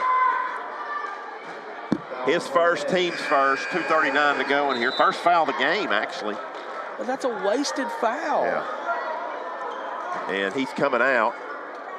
Once he didn't get the initial rebound, just back up. Lipinski checks in for the Govs. Well, I'm going to go 1-3-1 here. Parrott in for, and we don't have a number 10. I'll try to get his name. It ain't Phillips. Maybe Mahoney, maybe, I don't know. We'll have to wait till Tyler tells us. Parrott, the coach's son, number 5. Yeah, we do know 5 is Drew Parrott, the quarterback on the football team. It's either Dodal, Buchanan, Watson, or Mahoney or Baker. Okay, you see the scoreboard. Okay, Mahoney, Dominic Mahoney. Nordine, 3-ball, air ball almost. Oh, rebound by Mahoney though. Over to Hubbard, gets to the mid-range. Now Mahoney picks his dribble up, hands to Nordine. Hubbard will finally shoot the 3 and got it. Just like that, Bearden back up by 6 with 2 minutes to play in the first quarter.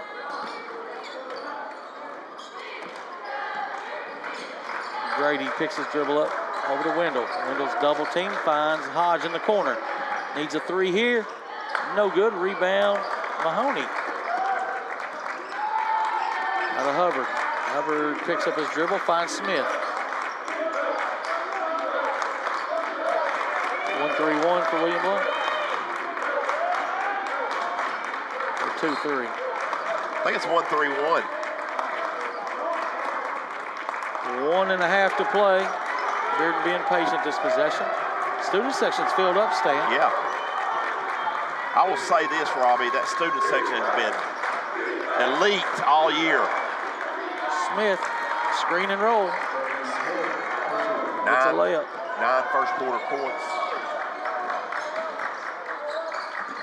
Wendell kicks to Hodge.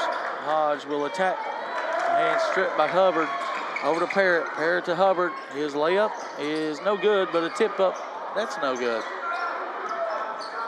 Mahoney gets it back out. Nordine misses a wide open 3, uncharacteristic of him. Grady boards it. 40 seconds to play as Wendell has it into the front court. Lipinski has it. Attack him. Wendell's gonna fire a big 3 over Smith. Yep, that was big. Bit of a slump shooting. Hopefully that opens it up. 20 seconds to go. Bearden will hold for 1. They'll have possession to start the second quarter also. Parrott has it with 15. Guarded by Scarlett. Looks like William wants man-to-man this possession. Parrott dribbles. Kicks it over to Mahoney. Now to Nordine. Got to step up on him. Back to Mahoney. Now to Hubbard. At the buzzer. Short. That'll do it after 1 quarter of action. William Blount trails 17-12. We'll take a 60-second break.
Score from Maryville High School as in Maryville after 1 leads 14-12 over West.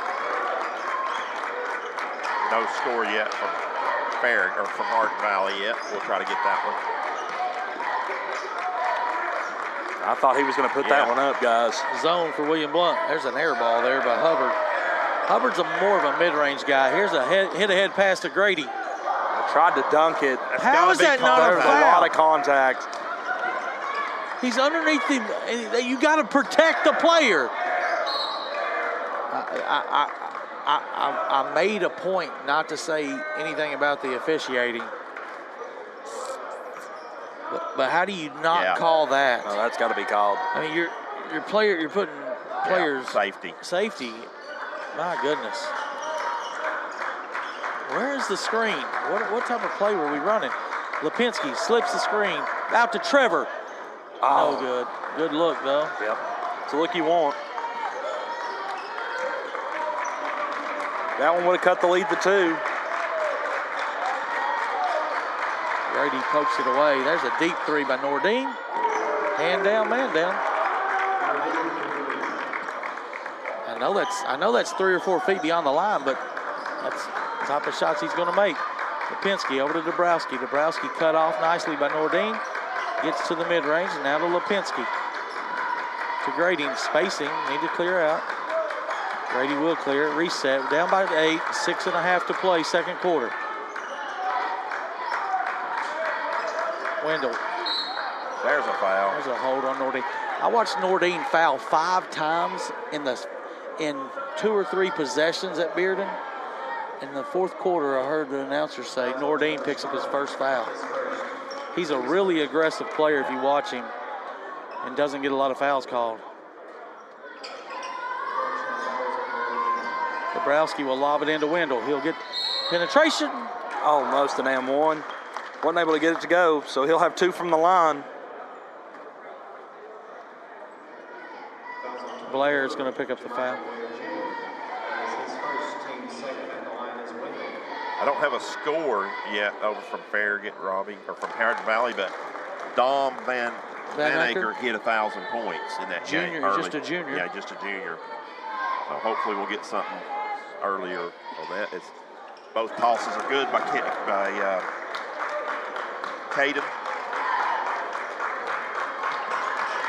1-3-1 for the Govs. Hodge up top in it. Nordine pull up 3, strong. Rebound. Nordine got his own board. Impressive right there.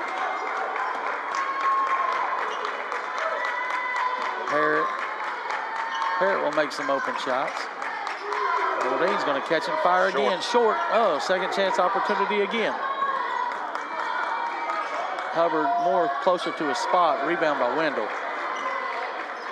Grady into the front court. He's got Dabrowski. He'll take a little easy jumper though. Had Dabrowski in the corner, but I like when Grady gets 2 feet in the paint. Yeah. It's a high percentage shot. 5.5 to play, down by 4 here in the second. 16-20. Kick it to Blair, now to Hubbard. Hubbard will attack off the bounce. Blair, 3-ball, no good. Rebound, Grady. Lucas Hansen's checked in. Here's a corner shot by Nick. No, he pump faked it. He'll find Henson. Clean look for 3. Bottom! Second quarter 3 balls brought to you by Blount Partnership, where careers and education come together. Lead down to 1 for the Bulldogs.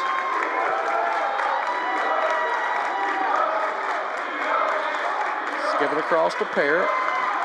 Smith working the high post. Now to Blair, a little 2-guard action. Blair's going to step into another one. He's going to hit that one. That's what you saw a lot last night. A lot of answers from West when William Blount got it close. You don't want to see that again tonight. Yeah, you're right. You're right. They've Absolutely hit right. 5 threes early on, guys.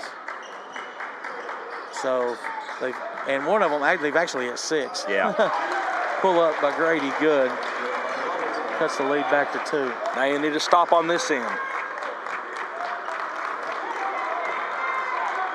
Clock ticks down to 4:20 in the first half.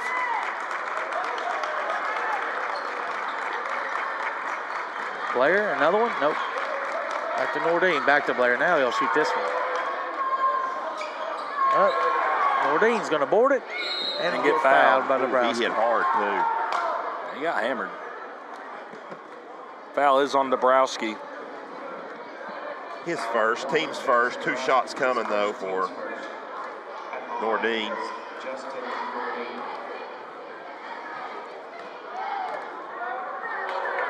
First free throw up and strong.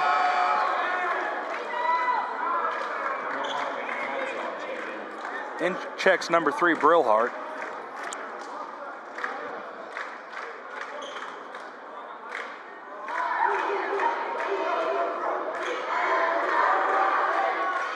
Second toss is good. Grady will get the inbounds and checked in. We get that. I don't have a We number don't have two. a number 2. I wonder if it's Baker. Oh, it's Capshaw. Sean Capshaw. I see him Okay. now. I think he started last time these two teams played, last Monday. Double team. Grady bait away. Tried to draw a foul on Capshaw. No call. Brillhart. Don't leave him. It's like man-to-man for William Blount. Nordine will hand to Brillhart. They'll find back cut Nordine. Kick it out.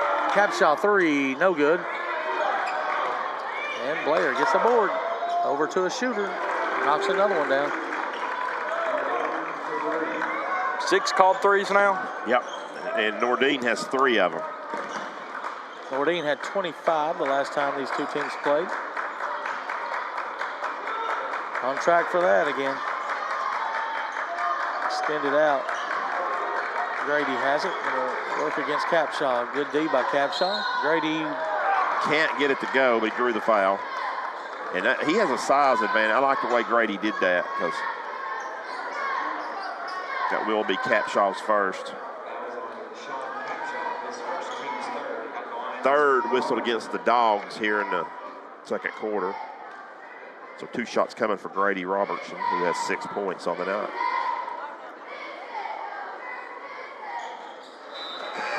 Shooter's touch on the first free throw. It hits every part of the rim and goes down. Cortez checks in here for the Govs.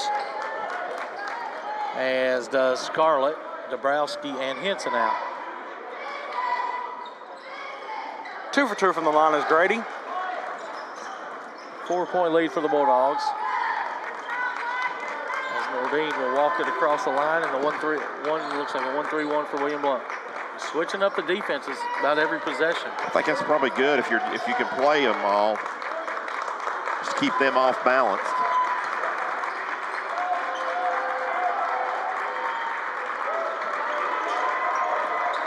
Mahoney.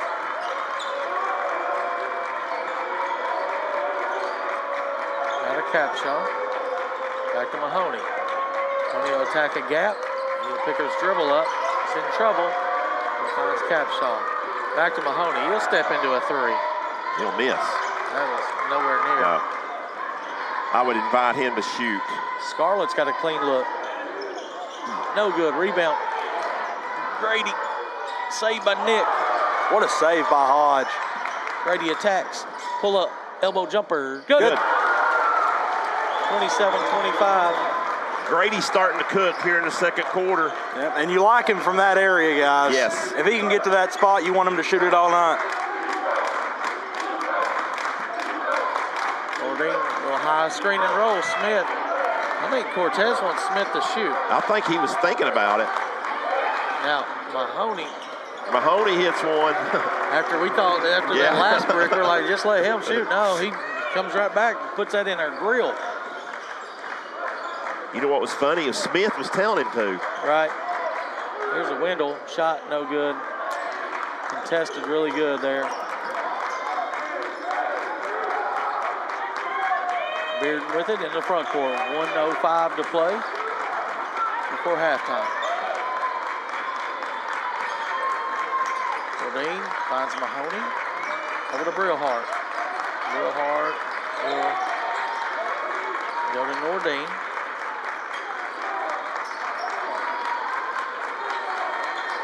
Oh, did he not walk? I don't know if he moved it. Brillhart, 3 ball. Smith there on the backside. Mahoney, another one. Short rebound, tipped around and into the hands of Hodge. 30 seconds to go. Finds Scarlett. He'll attack the elbow. Ball deflected and stolen by Mahoney. Here comes Brillhart into the front court. Wild shot. Cortez finds Wendell ahead of the pack. He'll step into a 3. No good. And the 15 seconds to go here in the half. Bearden will get their third or fourth shot in the final minute.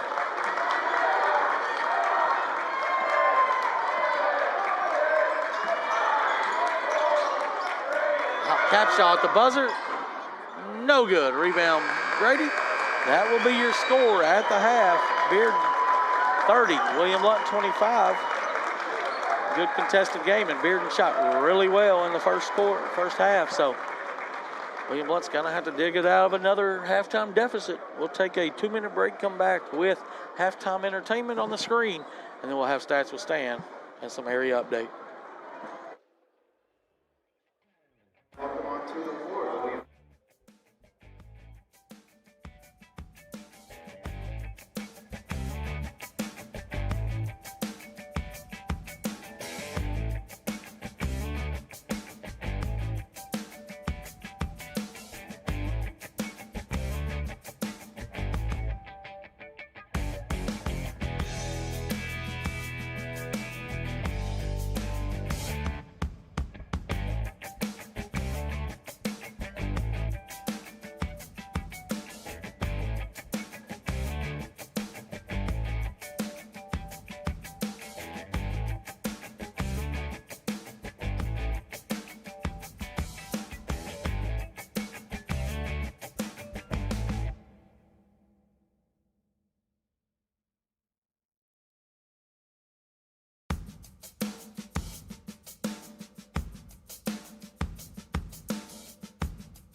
Back at William Blount High School for the halftime show, Heartland Roofing halftime show, brought to you by Heartland Roofing. Appreciate them doing that all season. Give Nate a call for any of your roofing needs. It's a halftime shootout gets ready to start here. We'll go straight into Stats with Stan, brought to you by Tim Tipton Realty. Give Tim a call for all your realty needs. 984-1111. As I hear a little Toto being played in the background. Carter, is that right there? Yep, I just heard Cup say so far they have 52 shots Friday night. Wow. So that'll be this Friday night. Stats with Stan once again brought to you by Tim Tipton Realty. Here is the scoring in the first half. William Blount 25 points. They're led by Grady Robertson with 10. 9 points from Caden Wendell. 3 each from Trevor Scarlett and Lucas Henson. That's a total of 25, as I said right there. And William Blount's hit on the night a total of three balls. It's going to be key in a minute. So I'm going to give Bearden a stat in just a minute. Here is Bearden. They're led by Justin Nordine with 10 points. Brody Smith has added 9 points, 5 points from King Hubbard. 3 each from Mahoney and Blair as well. That's a total of 30 points for the Dogs. They lead at 30-25. They have hit 7 3 balls to William Blount's 3. So that's almost the difference in the game right there if you count 3s for 2. So basically about the number, same number of field goals. William Blount's have just had more 2. So they find themselves down 5 points, but definitely still in this one, Carter, as we take another 2-minute break, and we'll be back with second half action to get an area update.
Back at William Blount High School for the halftime show, brought to you by Heartland Roofing. Give Nate a call. As the little man gets one to go in right there. As we've had quite a few more shooters. Yep. So, I think at least 5 made it in. So we're going to be close to 60. Yep. So that's good. I think that's the most that they've ever had, if I had to guess. Well, I'm going to like the chance that somebody's going to win that $60 or that $1,000. Right? I would think so. You'd think so. So as we get a halftime, or I get a score of interest over here that we are very intrigued in, midway through the second, Hardin Valley has opened up a 12-point lead on Farragut. 31-19 is that score. And again, that's midway through quarter number 2 over there. Now remember, Hardin Valley, Farragut led by 10 and blew that lead late, and they lost in overtime to Hardin Valley. Yeah. But Hardin Valley wins, then I'm pretty sure William Blount and Hardin Valley will match up in district play next, probably Wednesday night over at Maryville High School. As looks like Bearden's roster has started to make their way out of the locker room and onto the court. Yeah, as pretty close game right here. Blount right in this one against a deep, talented team that is 5-3, are the Bearden Bulldogs. And the bottom line so far, Stan, is Bearden has made more open shots than William Blount. William Blount's had some good looks on the outside, just hasn't been able to knock them down. You're going to have to knock some of them down and play some defense here in the second half if you want to end up taking this game from them. Certainly. A couple of scores, Robbie, or Carter. In college basketball, Clemson leads North Carolina 43-34 at the half. So. Well, that's surprising. Maybe still going off of the high of winning that big game against Duke. Yeah. Maybe came out a little sluggish. I would expect that game to get a little tighter down the stretch. And then another tight one is South Carolina clinging to a 3-point win over Ole Miss. Okay. Late in the first half on that one. Yeah. South Carolina's been hot so far this year. They just finally got ranked this year. Like they've been saying a lot of times, why aren't they ranked? Well, they got ranked. Got to be careful when that happens. Get upset as Ole Miss came. But that's kind of like the kind of game South Carolina likes right there, 61-58 late. They win. That's what they've been winning, those kind of games. I think the Tennessee game was like 63-59 final. And we can agree that game, something like that's never going to happen again, right? Where the starters don't have as many points as Dalton Connect combined. Right. I don't think that's going to happen again. South Carolina does. They like to make it a muddy game. Right. That's what I was getting ready to say. They drag you into that sometimes, and that's what happened. They muddied it up a little bit. And they have a very stout defensive team over there in South Carolina. So we're set for second half action right here. As Robbie, I don't know if you were away, but Hardin Valley's opened up a 12-point lead midway through the second. All right, did you get the Maryville score? I did not. It was 27-33, Maryville by 6 at the break over West. So it looks like Maryville can put the clamps on the district championship. Inside to Cortez. He's going to power it up. Shot it over the goal.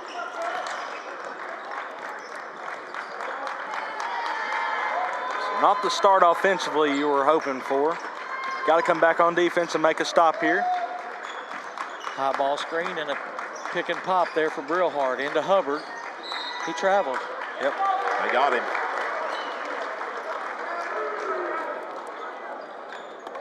So back-to-back possessions, nobody scored here to start the third, 40 seconds in. Full court man-to-man for Bearden. Hodge will go to Cortez.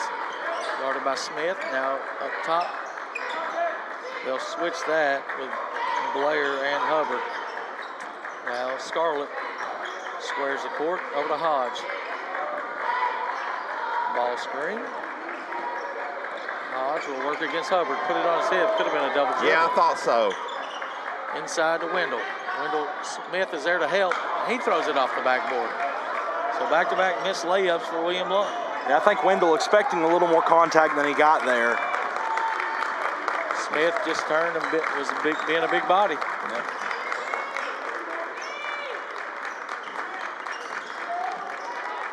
Brillhart. Hands to Hubbard. Now up top to Smith, back to Brillhart. He'll attack, get in, cut off, over to Blair. He might have traveled. No good on the shot. Rebound, G-Rob. He'll push the pace. How many points does Grady? Grady had 10. All right, he's 2 points away from becoming number 2 all time. Baseball pass across the court to Scarlett. Now back to Hodge. Would that break it or tie it? Breaks it. I think he's 11 away. High post. Now Grady. Blair hit Wendell in the chest. Right, yeah. Grady will attack. Shot no good. Tipped up on the backside by Caden. That's 3 shots we've thrown off the backboard so far. Luckily, Wendell was there to tip that one in. It's that defense that Bearden plays. Here's a shot blocked by Wendell, rebounded by Wendell. Wendell will take it, left-handed bouncer over to Grady. Grady shot up and one. Nordine will pick up a blocking foul. So Blount has a chance to tie right here, Robbie. Nordine's second. Team's first, so Grady will go back to the line, Robbie, and that right there, he made him the second scorer, right? Leading scorer in Blount history. Yep. He just patched Micah. Puts him at 1289 for a career. That makes it 1290. So big time for G-Rob. Been a big player for this team for a long time. More importantly, it's 30-30. Nordine gets a layup right back. He missed it, though. Robertson boards it. William Blount has a chance to take the lead. Lob to Wendell. Pump fake. Shot up. They wanted to call an and one. Thought Craig put his hand up, but. So William Blount takes the lead. 5 to play here in the third. 7-0 run here to start the second half. Hubbard matches it. His 7th point of the night. Smith over to Scarlett. High post to Brett. Now to Wendell. Comes off the screen, will attack. Lays it up. No good. Slipped again. Hubbard will attack the baseline. We'll get a foul called, maybe on Grady. That foul's called? I'm not sure what it's called on, but it was a foul called. It is on Grady. His first, team's first. Mahoney checks in here for the Bulldogs. He'll come in for Brillhart. Lob it. Smith's going to steal it. Poke ahead. Smith chases it down. Pump fake Smith. Oh. And then we turn the ball over. He did a no-look pass to Cortez. He thought he was shooting the ball.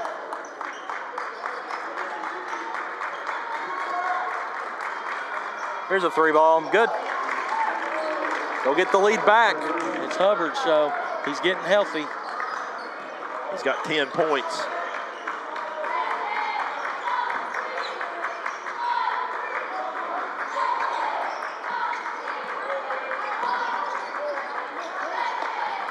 Trevor looking inside, can't get it to Grady, so I have to reverse it out. Wendell gets a switch with Smith. Grady, or actually Trevor. Ball's deflected out of bounds by Nordine.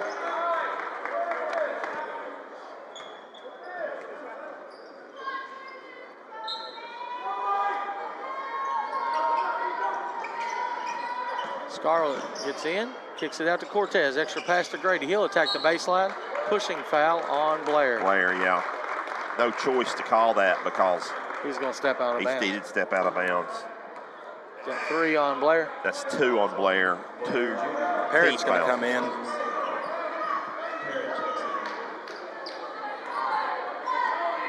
Not a lot of fouls by either team tonight. Grady takes it up. He's fouled by Parrott or I believe it's going to be on Hubbard. It is. That's his. Oh, that's just his first. No, they got Parrott. Parrott's first. Team's third. 2 shots coming for Grady. We need these with 3:30 to go here. Another friendly touch.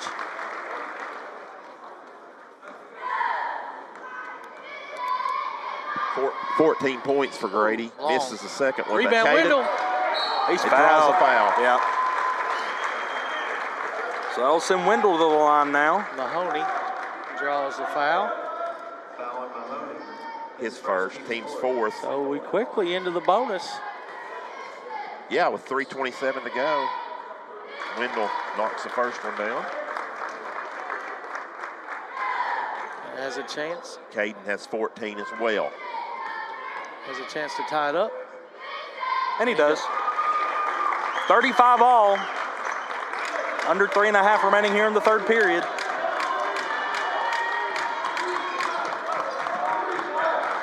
Smith off the screen back to Nordine. Now to Mahoney.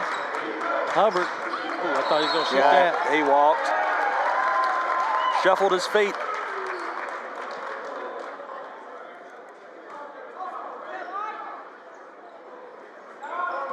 Hodge will get it in the backcourt.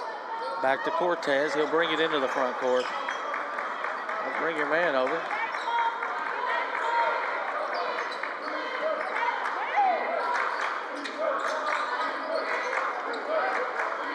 Wendell has it. Breaks the count. He'll attack. Crosses over. And he'll throw it out to Grady. Couldn't gain no advantage.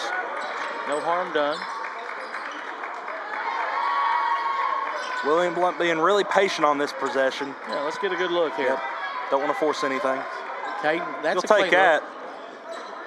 look. No good. Rebound. Nordine tips it so smart by Justin Nordine. And a layup for Hubbard. Missed it. Scarlett boards it. Needs to get on the ball. He fouled. Then he turned around and he fouled. Trevor with his first. Team's You don't see Trevor show a lot of emotion, No. but he's right. He says he got hit. Yeah. They don't call that. Oh, man.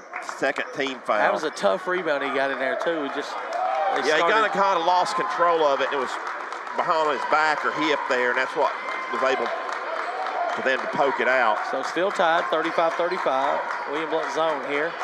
Parrott has it over to Nordine. Nordine comes off the screen by Smith. He'll throw it in the corner to Mahoney. They got Smith inside. He couldn't get it to him. Now he will on the block. Left-handed guy. Powers it up for two. That's what you call too deep. Oh, wow. I think Cortez stepped in before he passed the ball in. So a turnover.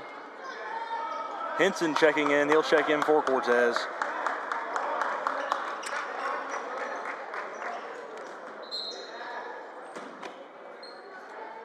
Under 2 minutes here in the third quarter.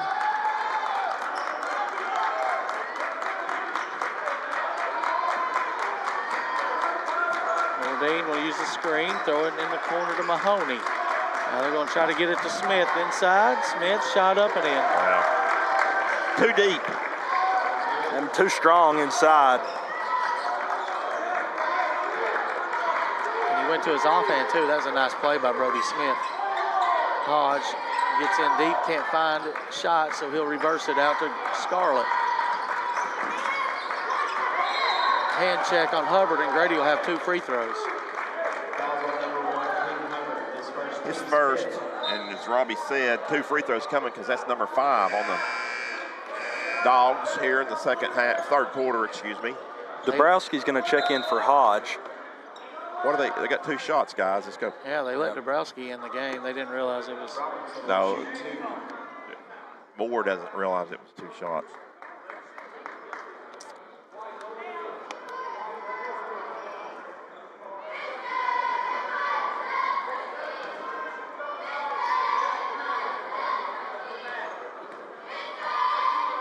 Grady to the line. Short.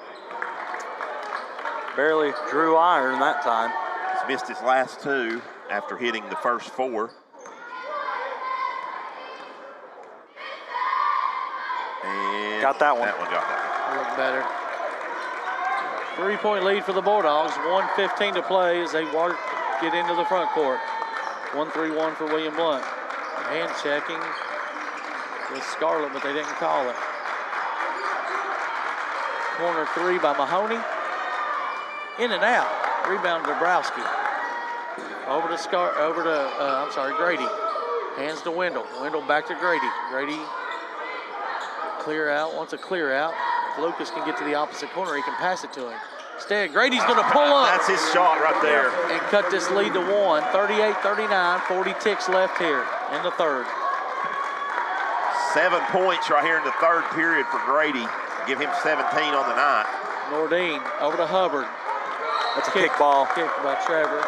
Good active stuff right there by Trevor at the top of that 1-3-1.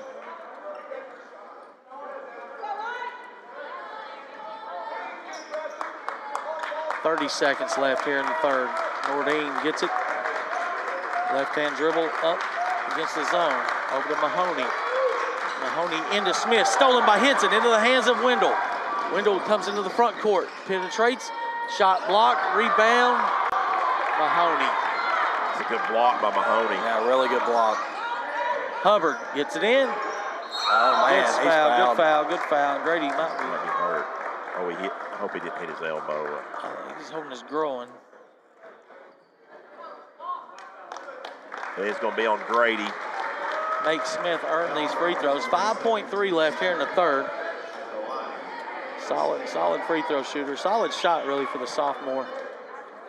Remember, his dad played at Powell. Yep. Knocked William Blount out of the region tournament in 2006.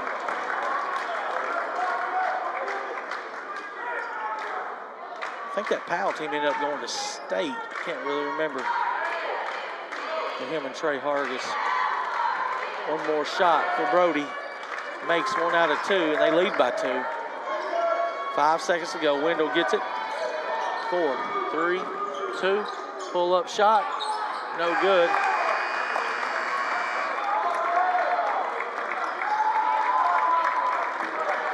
Your score at the end of 3. William Blount 38, Bulldogs 40. We got 8 good minutes left. We'll take a 60-second break.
All right, Stan, you said out of the 38 points, Wendell and Robertson with 32 of them. Yep. So 17 and 15. who can step up and help him?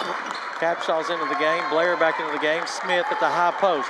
Hands to Blair, now to Hubbard. Nordine's went the whole way for the Bulldogs. Hubbard attacks, kicks to Blair. Henson being big right there. That's a walk. No call. They crashed into each other. Looked like they dragged his foot. Skips it across to Hubbard. Inside, Blair. Reverse shot blocked by Wendell. It's out of bounds. It'll be Bearden ball underneath.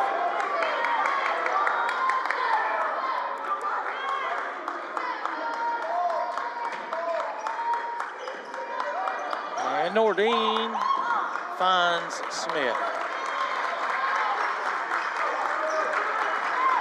Smith, left-handed, gets power. Fadeaway, we'll live with that. Good D by Lucas Henson. Can we get the rebound? No. Unbelievable. Dabrowski battled, but they were just able to get a hand in there. Nordine, watch him with that offhand too, guys. He likes to use that right hand to push off when he bounces. Gets in deep, kicks it out to Capshaw. He'll turn the corner. Shot blocked. I guess they're going to say they got him with the body. Underneath, they're saying no shot. How's that underneath? Oh, they called Trevor it. on Oh, Trevor. Second, team's first. Trevor's second, team's first. So I guess they're going to say he got pushed before, just Yeah. a late whistle. Yeah, because Henson Clean was blocked up top. Block was clean up top. Timeout by Coach Jeremy Parrott. This timeout brought to you by South Park Storage and Penske Truck Rentals at the end of William Blount Drive and 411 South. We'll take a 30-second break.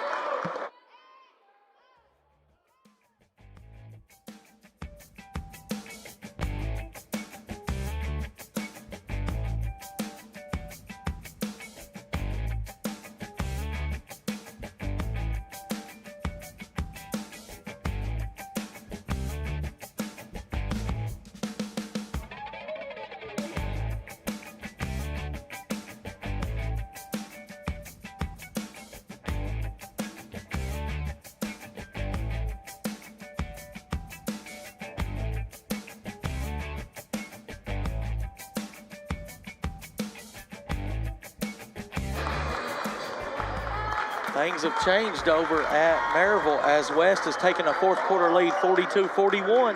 Wow. Blair That was big. cans a three and puts Bearden back up by 5. Blair with his second three-point shot of the night. And the 9th for the Bulldogs. Scarlett steps into one to match. Air ball. 9-3, Robbie, in the three balls. Yeah, so we're down by 18 in that category. Lipinski and Cortez set to check in here for the Govs. They haven't played together a long time in the same time. So we'll see how that goes. Nordine kicks it to Hubbard. Down to 6 minutes left in the game. Bearden really taking their time on this possession, as they should, up 5. Dribble handoff. Now Nordine catching fire. Short. Rebound Wendell. Over to Grady. Grady will push the pace. Over to Trevor. Back to Grady. Don't need no ball screen there. Why would you do that? Where's the help coming? It ain't coming. Caden fires. Bottom! Good find by G-Rob. And that's a fourth quarter Murphy Bobcat 3 ball. That was a laser of a pass.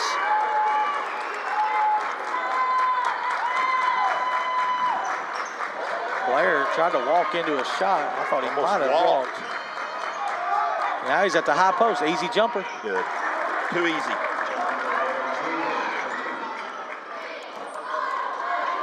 And the leads back up to 4.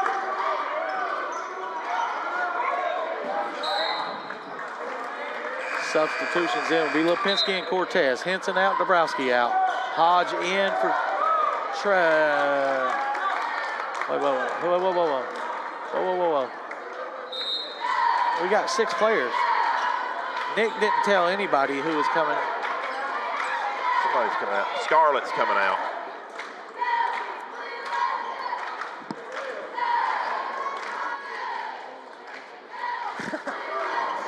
Six on 5. I mean, maybe I'd like our chances there. Wendell has it now to Grady. Grady will try to find Wendell. Wendell short jumper, no good. Wow. Lipinski's fouled on the backside. It's going to be a foul on number 10 in black, I believe. Yes. This battle by Lipinski, earning the extra possession. Mahoney picks up the foul. Jeremy Parrott is not a happy camper about that one. Lipinski slips the screen. Lost the ball off his leg. That'll be a turnover. Just not strong with the ball.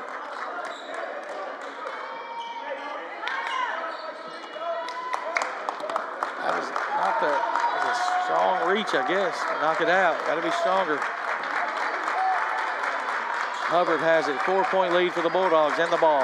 4:20 to play. Here comes Mahoney against William Blount's pressure defense. Steps up. Over to Hubbard. He'll attack the baseline. Cut off and stolen by Grady.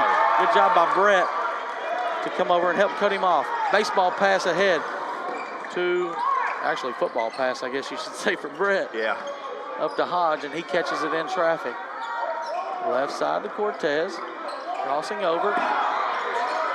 All the way, takes it, corner 3 by Nick. Short, rebound, Blair. Good look. Good look and a good rebound by Bearden. William Blount just unable to hit the open shots so far tonight that they needed. Enough of them anyway. Yeah.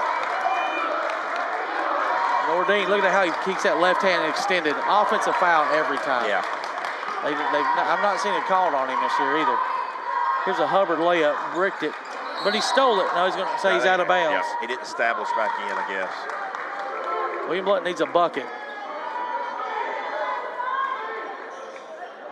I agree that, Robbie, he does. He gets away with a lot of advantage right there. Yeah, I've watched it for 2 years now.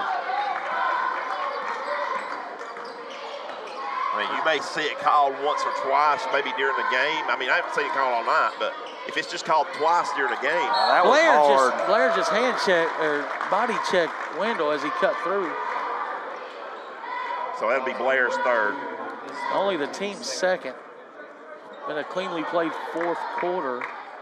William Blount has only fouled once, so got to think about that too, coming in late, man, guys. Grady wants a clear out against Smith. Shot up and good. Strong take by Grady. It's down to 2-point lead for the Bulldogs with 2:50 to play. As Nordine will walk it across the timeline. No, actually he's going to turn it over. Stolen by Wendell. Wendell will attack the paint, lay it up, and he's going up for 2. Does not get the bucket to go, but he's got a chance to tie this game. Mahoney 45 picks up. up his third. And Coach, I agree with Coach Parrott here, asking Justin, what is he doing? Why would he come off the ball? There's no reason, there's no pressure on him to throw the ball over to Mahoney. Be the point guard of this team. Parrott's checking in here for the Bulldogs. Parrott will check in for Blair. Offensive, I don't know, Blair's had a good offensive game. I was like, no. And Wendell, no good on the second free throw. 44. William Blount, Robbie. Wendell and Robertson, 19 each. That's 38 of the 44. Mahoney pump fakes the 3, drives baseline, kicks back to Nordine, shot good.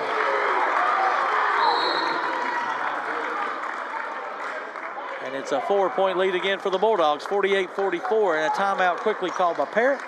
This timeout brought to you by East Tennessee Insurance, your local independent insurance agency. We'll take a 30-second break.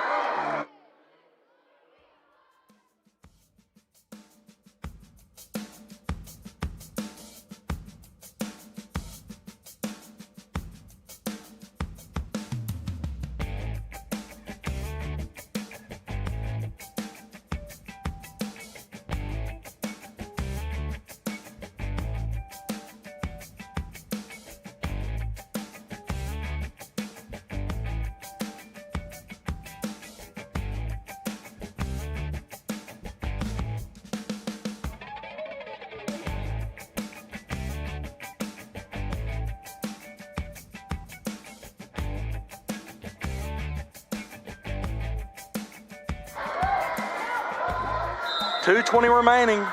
Bearden holding on to a 4-point lead. Hodge will get it in the backcourt. And he'll bring it across with 2:10 to go. Guarded by the man-to-man defense of the Bulldogs, who went man-to-man the whole way. Wendell gets it. He's going to step into a 3. Bottom! That was big. Another Murphy Bobcat 3 ball as they gambled. Wendell made them pay. Only the 4th 3, though, of the game. But it's a big one to cut this lead down to 1 with 2 to play. 1-3-1 the whole way here in the 4th for William Blount. He's got both of the 3s not coming from Scarlett and Henson, doesn't he? Mahoney in deep. Right. Where's he going to find? He's going to find 5 seconds. Nope, no call. That's Nordine, contested. rebound Wendell. Williams got a chance to take the lead. 1.5 to play. High ball screen. Wendell comes off of it. Good D there by Bearden. 125. Kevin's got plenty of timeouts left. Yep. He's going to get a ball screen maybe from Lipinski. Lipinski sets it. Nope, can't go nowhere with it, so down to 115.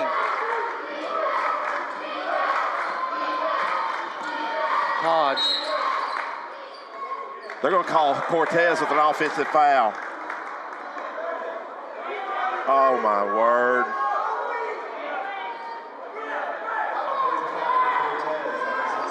I don't know what he's explaining to Brett, but Brett is not agreeing with it. Brett went to post up, and they called him just pushing off like But we got to be aggressive because we've only got 2 fouls and a minute to go. Try to get steals. There's a foul. There's number 3. So well, and Grady's got 3, so he can't foul anymore.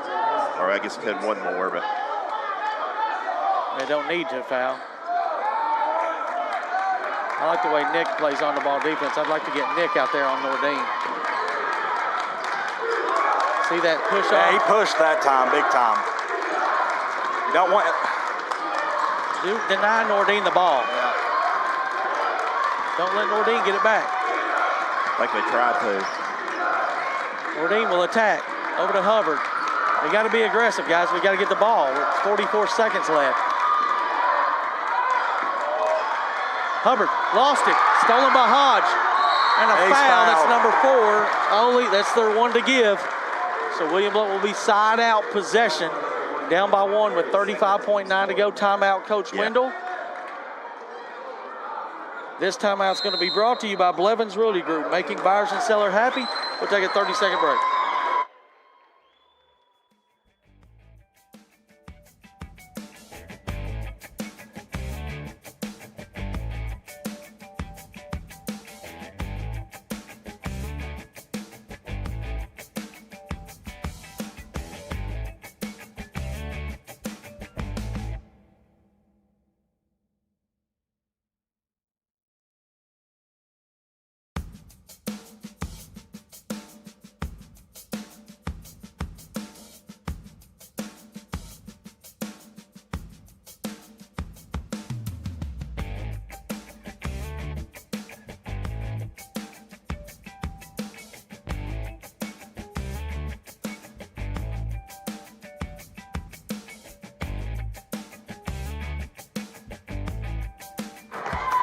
Bearden, we're back here, 48-47. First to 50 wins the game. We said that in the first quarter. William Blount will trigger it into Scarlett. High post Wendell. Wendell jumper. Good. We're up by 1. 49-48. What a shot. William Blount has 1 foul to give. We're going to go man-to-man. They'll probably get it across, and they're not going to call a timeout. A foul.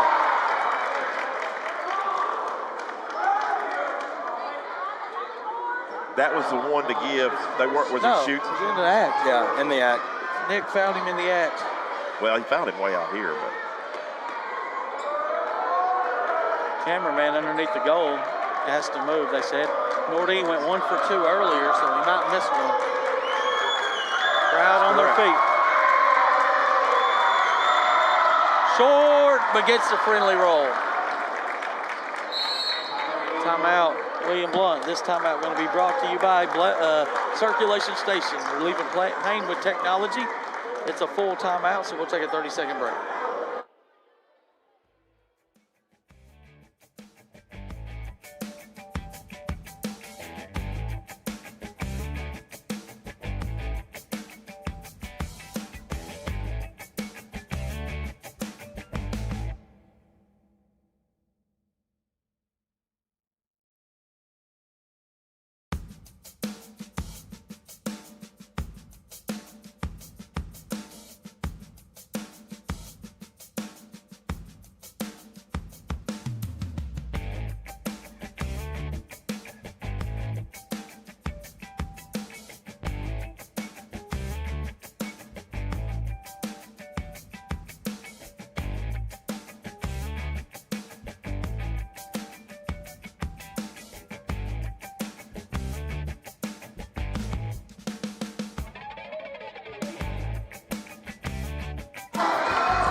All right, game recap here. Jump ball will go to William Blount if there is one. It's 19.6. Nordine's got 1 more to take this lead in a tie ball game. Box out on a miss. Yeah. You gotta box out on a miss. Bourdain, free throws. Doesn't good. matter. He nailed it. And Got to get it in. to Grady. No fouls to give either way. 17 seconds. Grady's got to go. Gets it to Cortez. Back to Grady. Grady will turn the corner. Finds Trevor in the corner for three. No good. Tipped up, out of bounds. It'll be William Blount ball with 4.3. What play does Coach Wendell call? He's going to call another timeout. We'll keep it here on this timeout. This timeout's going to be brought to you by Bonner Burger, home of the 2 for $9 quarter pounders with cheese. Clean look right there for Trevor to win. Well, not necessarily win, but with 4.3, give us the lead.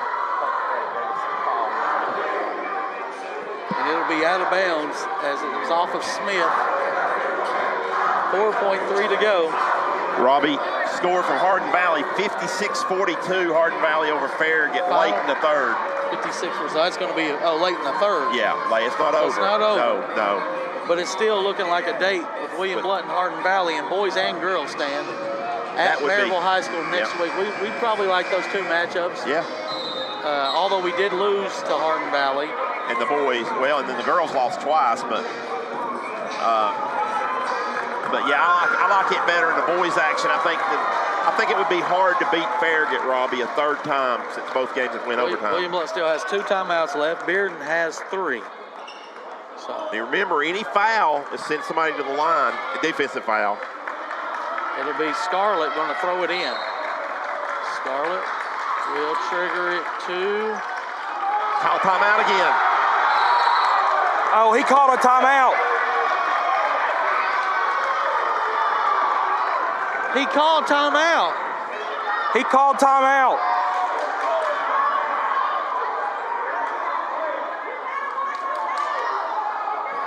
That's pitiful. You got to be looking for That's it. awful. That's awful.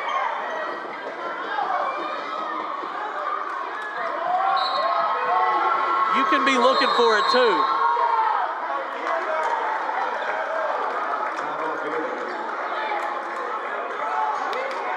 Bearden called timeout. What's funny here, and this timeout's going to be brought to you by Trey. Both referees are saying, It was you the didn't other call one. it to me, you didn't call it to me. Like, he definitely went down to Craig towards it, and Justin could have seen it. Well, what's the other guy doing over across there too? I guess I don't know either. But the first play, whatever was drawn up was not there, so now William Blount's got to foul immediately if they don't get a steal. And then it'll have to be threes, but I almost foul. Robbie, I almost foul before the ball comes in. if you can get away with it. Yeah. A lot of times they'll call it intentional.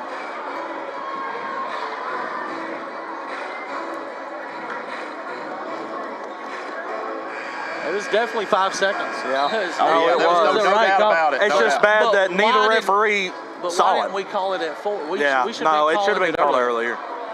It should have been called when the first look wasn't open.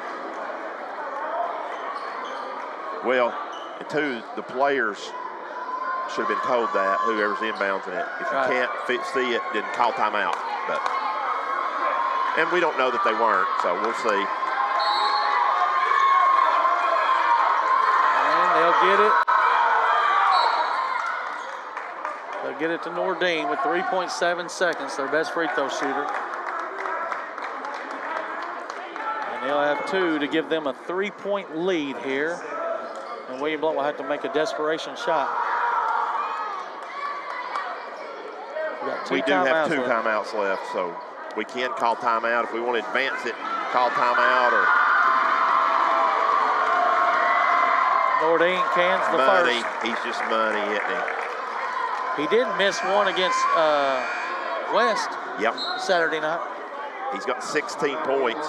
So now we will not be calling a timeout as we just used our Fourth first one. or the 1 out of 2 that we have left.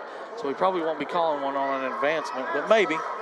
This one brought to you by South Park Storage and Penske Truck Rolls at the end of William Blount Drive and 411 South.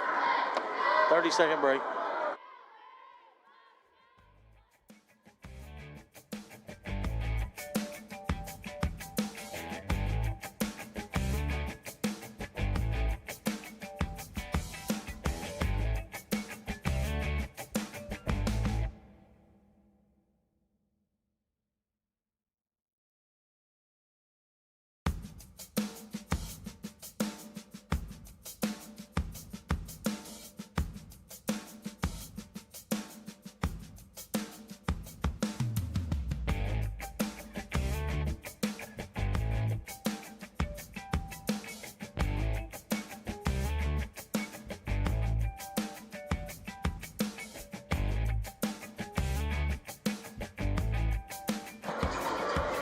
We have a final from Maryville as Maryville comes back in the fourth, wins by 5 as they were trailing by 1 going to the fourth. They won 56-51 to go to 9-1 and wrap up the District 4 for a regular season championship. One more free throw here for Nordine to give his team a 3-point lead. And he cans it. William Blount, actually Bearden will call a timeout to set up their defense. And this timeout's going to be brought to you by East Tennessee Insurers, your local independent insurance agency. Game reset, no fouls to give. Bearden might foul, Stan. You know, if you catch 3.7, 3-point lead, oh, yeah, I would. You almost got a final. We got a score about a 14-point lead in the fourth or so for Hardin Valley. And Bearden leads by 3 here. But so pretty much going to lock in. Yeah, they're in the fourth. It's actually up to 16 now, Robbie, in the fourth. So would that move Hardin Valley to the 4 and William Blount to the 5? It doesn't really matter besides color of jersey, but.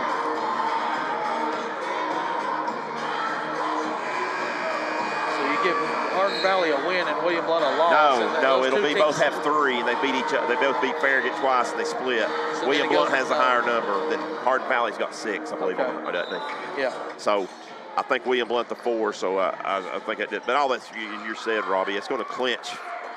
All right, looks like Cortez will trigger it in. We'll see where the action comes. He runs to Nick. Nick will get it to Wendell with 2. Half-court shot for Wendell. We're going to overtime, boys. Caden Wendell got to get back and get set for overtime as Caden Wendell bakes it in from midcourt at the buzzer, and we got 4 free minutes. They tried to foul Hodge. Was not called, and Wendell ice cold. That's why he's the best to ever line up in a William Blount uniform.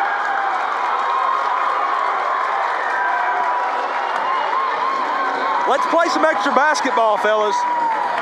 Big time from C2K. Wow.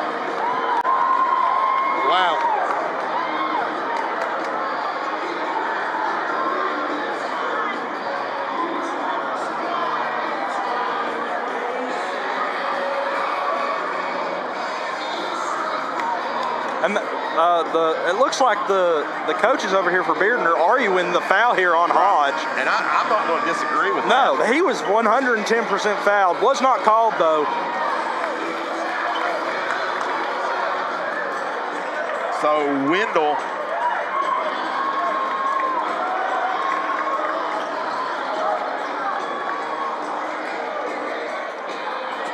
(27 points on the night for Wendell. We got 4 minutes. We're going to need some big ones from him here Foul in the overtime period. We got foul trouble either way. No. Blair and Grady with 3. Yeah, and Cortez. Mahoney with 3. Okay, Cortez. Cortez only has 2. Okay.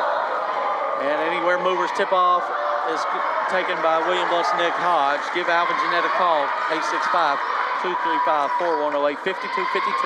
High post extended is Cortez. Back to the basket. Back cut Wendell. Shot up, shot in. 5 in a row for K-Dog. And the Govs lead 54-52.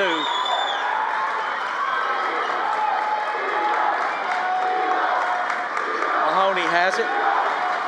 Zone defense for William Blount.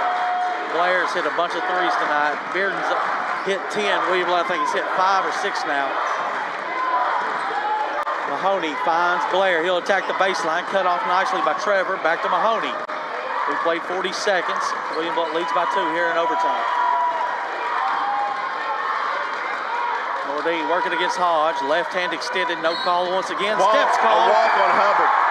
Traveling gets the call. It's William Blount basketball with 3:10 left here in overtime. Brillhart checks in. He's been pretty quiet so far. Still, got to get a hand in front of his face if he gets the ball. So William Blount went to double overtime with Heritage. Went to 2 overtimes with overtime Farragut. regular with Farragut and overtime or double overtime with Maryville or just one? One overtime. Yep. And now overtime here with Bearden. District 4A, guys, at its finest. Cortez has it. He's going to find Hodge. Hodge pump fakes. Under 3 to play. Crosses over on Nordine. Kicks out to Grady. Hubbard will will attack. Grady shot up, shot in. Oh, they caught an offensive foul. But the ball was released. The ball was released. They have to count the basket. No, You count the bucket. No, you don't in high school.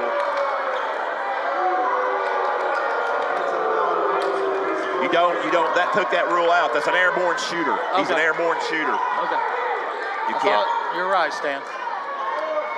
Now, they don't shoot free But throws. you can see, I think Nordine took it. He was sitting there waiting on him. And Grady tried to hold up.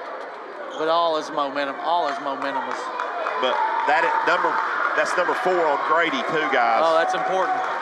2.5 to play as Justin brings it across the timeline. Guarded by the man-to-man. No fouls to give either way. Brillhart's been very quiet tonight, Stan. The senior for Bearden is back into the game. Pretty much Nordine in the fourth quarter. Blair has 5. The rest of it's all Nordine. Brillhart, There's Nordine with the catching 3 fire. ball. No good. Rebound Hubbard. He's out of bounds. No! Oh! He was out of bounds. Wow. It hit him. Well, regardless, it'll be Bearden ball on the baseline. We got a call earlier, but we never capitalized on. But 2:13 to go. Triggered inbounds for Bearden under their own basket. It'll be Brillhart back to Nordine. They trap him, baby. He hooked. That's a hook. He hooked Scarlett. Yep, offensive. No, they called it on Trevor. They always get the second guy.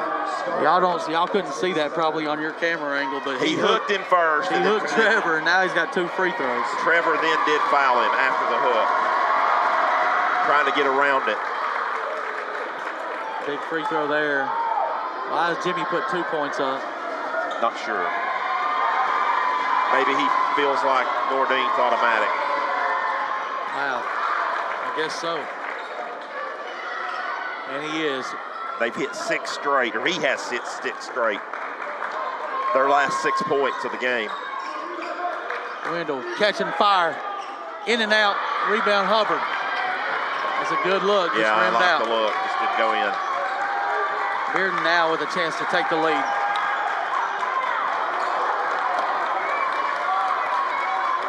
I wish they'd just please call it one time, the push off on Nordine. Smith. Offensive foul. And that was really Caden. I don't know if that was a real foul, but he did kind of turn into him. But if you remember, William Mont beat Bearden on a charge call last year in the region semifinals, and that won't set well with the Bulldogs. 1:40 to go. Jeremy. There just wasn't enough contact. Yeah, he was definitely set, but there was no contact. Yeah. He sold it. He sold it.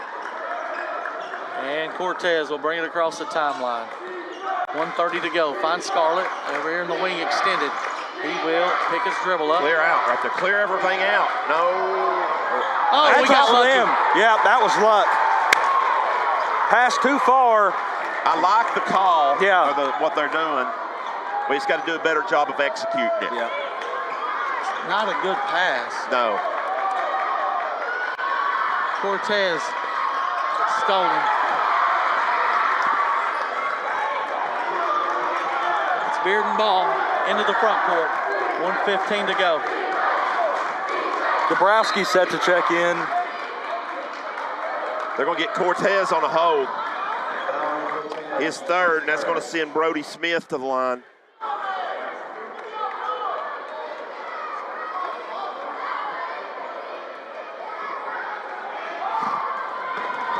Yeah. Good point. Good point. Just in our headset, they're talking about the 3. Early in the game, Smith hit the 3 that we looked in the replay and saw that it was actually, they called it a 2 and it was actually a 3. So we ended up going to overtime.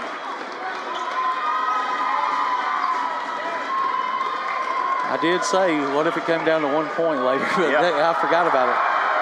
Brody makes them both. Sophomore, cool as the other side of the pillow. Makes them both and gives Bearden a 2-point lead. 1:05 to go. Grady will attack Hubbard. Get in, shot up, shot in. We're tied again. Now we got to find a stop and a rebound. 57 seconds to go here in overtime. Another right hand extended for Nordine.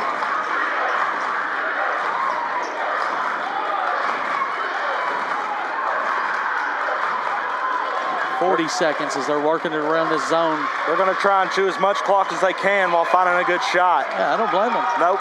But where will the shot come from? It's Brillhart. No good. Rebound Wendell. 20 seconds to go. He can walk and get the final shot. He'll give it to Grady. See if Brady will walk him down. Yeah, get it's to the King elbow. Hubbard. If Grady can 15. get to the elbow, guys. No reason to go yet. He gets the ball screen. He'll get the ball screen from Caden. Caden slips it. Grady gets in. He's going to shoot it. Foul. Going up 2 shots. Blair with the foul. No. Bearden with one timeout stand or 2. They have, We don't really. Bearden's got 3. 3 because you get the extra. Yeah, and Blount's got 2. That foul was on Hubbard, his 3rd.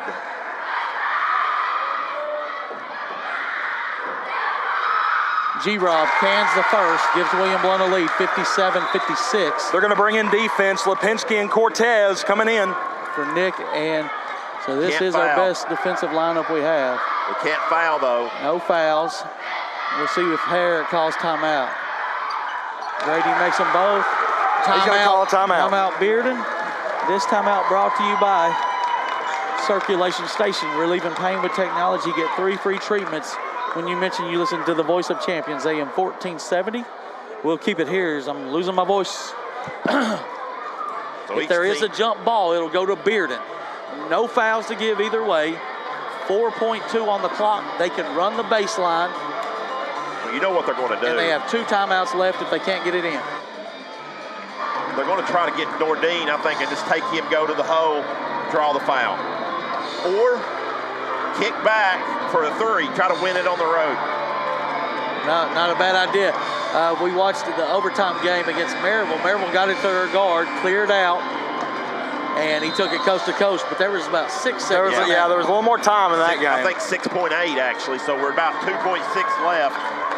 Makes you wonder if they're going to have enough time to get it to the rim. Well, I mean, I think if Nordine has to go all the way, it's going to be close because that was 2.6 left. There was only 1.9 at Maryville. Who are we guarding back here? Yeah, I don't know. I don't know what we're doing with it. Now we got. So Bearden wanted to see the defense. They're going to call another timeout. So they'll have 1 more. Yeah, they've got 1 left. Bonnerberger timeout here. And maybe Kevin did that on purpose, just kind of gave that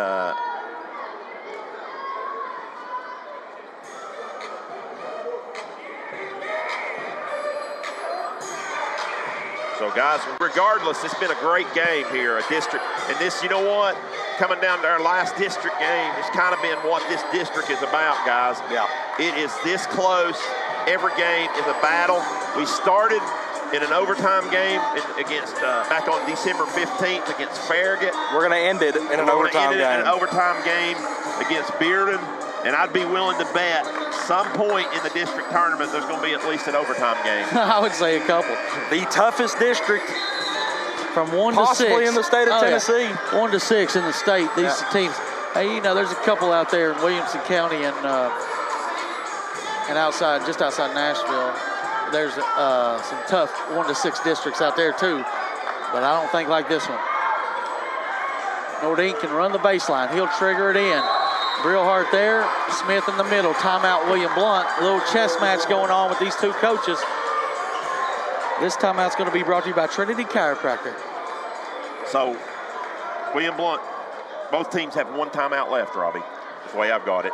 And Stan, you get us a final from Hardin Valley before we go off the air too. They should be getting close to over there. Both teams 1 timeout, you said. Yes. And the jump ball we mentioned will go to Bearden if there is one. No fouls to give. Either team's going to send somebody and a 2-point lead. The gloves clean to. We'll see where Nordine. It looked like Nordine was going to be the one to throw it in. So you know what? I almost don't let him get it back to him. I put somebody on him and then face guard him. Right, or just, you know, if he throws it up, just deny him. Yeah. But, you know, you got a senior in Brillhart, really deep range. Hubbard's got range. Oh, they got plenty against Blair can knock down the 3. Oh, yeah, Blair's already hit multiple tonight. And even Smith. Smith, exactly. So they've got plenty of options. Smith is going to be the safety valve in the middle of the court. They're going to try to get it to somebody, I think, in the middle of the court. Nordine will throw it. Yep, middle of the court. Back to Nordine. Nordine with 2, 1. Hubbard take baseline 2-pointer. No good! And the Govs prevail. 58-56. The Govs take the win and take some momentum into the district tournament against a really solid opponent in the Bearden Bulldogs. We'll take a 2-minute break, come back with a wrap-up show here from Marvin L. Boring Gymnasium.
All right, back here at the postgame report brought to you by Heartland Roofing as the Govs prevail 58-56. Stan, you've got the postgame stats with Stan. Brought to you by Tim Tipton. We'll do that real quick.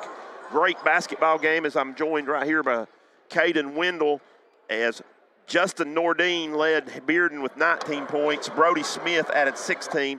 10 points for King Hubbard, 8 points for Jamichael Blair, and 3 points for Mahoney to make 56 total for William Blount.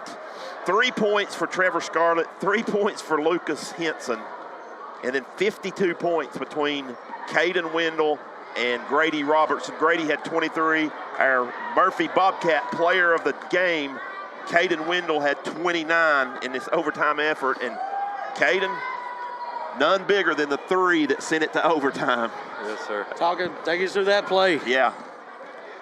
So he drew up a play to get Nick the ball real quick, and if Grady was going to set a back screen and I was going to cut open, it was actually a little delayed whenever we did it, and it was kind of Yeah, you lost the handle. I lost the ball, yeah.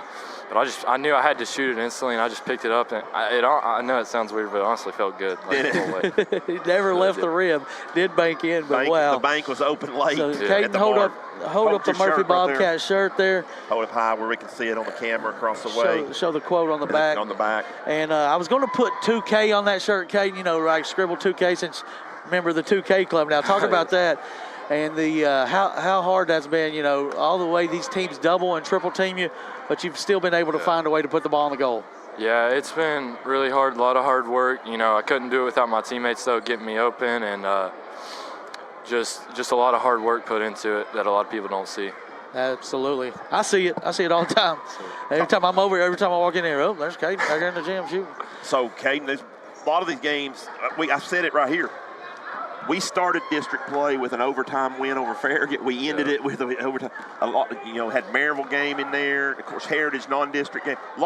There's not much separation from top to bottom in this district. Yeah. And so just talk about next week. Looks like you guys are playing Hardin Valley. They're up late on Farragut. So I think that's going to clinch. You guys are going to clinch 4th, and they're going to be 5. So. You guys split in the regular season, so just talk about the momentum going into the tournament, though. It looks like you guys are starting to get things back. Had a great game at Maryville and the big win at Farragut. Yeah, like the Maryville game, I mean, we lost in overtime, but, like, that's the best we played. We got back to going. Tonight, I mean, honestly, we could have came out here and just played. You know, we're not fighting for a seed, but it showed that we came out here and fought, and we just because it doesn't matter about rankings, we came out here and still played really hard and just wanted to win. Yeah. Well, great win tonight, Rob. Yes, Caden, thank you for that. He's our Murphy Bobcat player of the game. And we will be back Friday night as it'll be Caden's possible last game here at Marvin L. Boring Gymnasium, Bill Wallace Court, as it'll be senior night as the Govs will take on Walker Valley from Cleveland. And it'll be another good game. Both games will be good, Stan. The girls, we look, they're pretty good. And the boys last year made it to sub-state. Coach Campbell's got a really good team down there. Are they 3A, I think, aren't they? Or no, I think they're 4. Are they? Yeah, Okay. they're 4. So it'll be another good games here on the Gov Nation Network. And we'll preview the district tournament, give you all the rundown. We'll have everything. The details for that and where you'll find it and what days we'll be covering. So with that being said, the Govs prevail 58-56 and move in to lock in the 4 spot here in the district, and we'll have a date with Hardin Valley. Thanks for all our watchers. We'll see you Friday night, and God bless.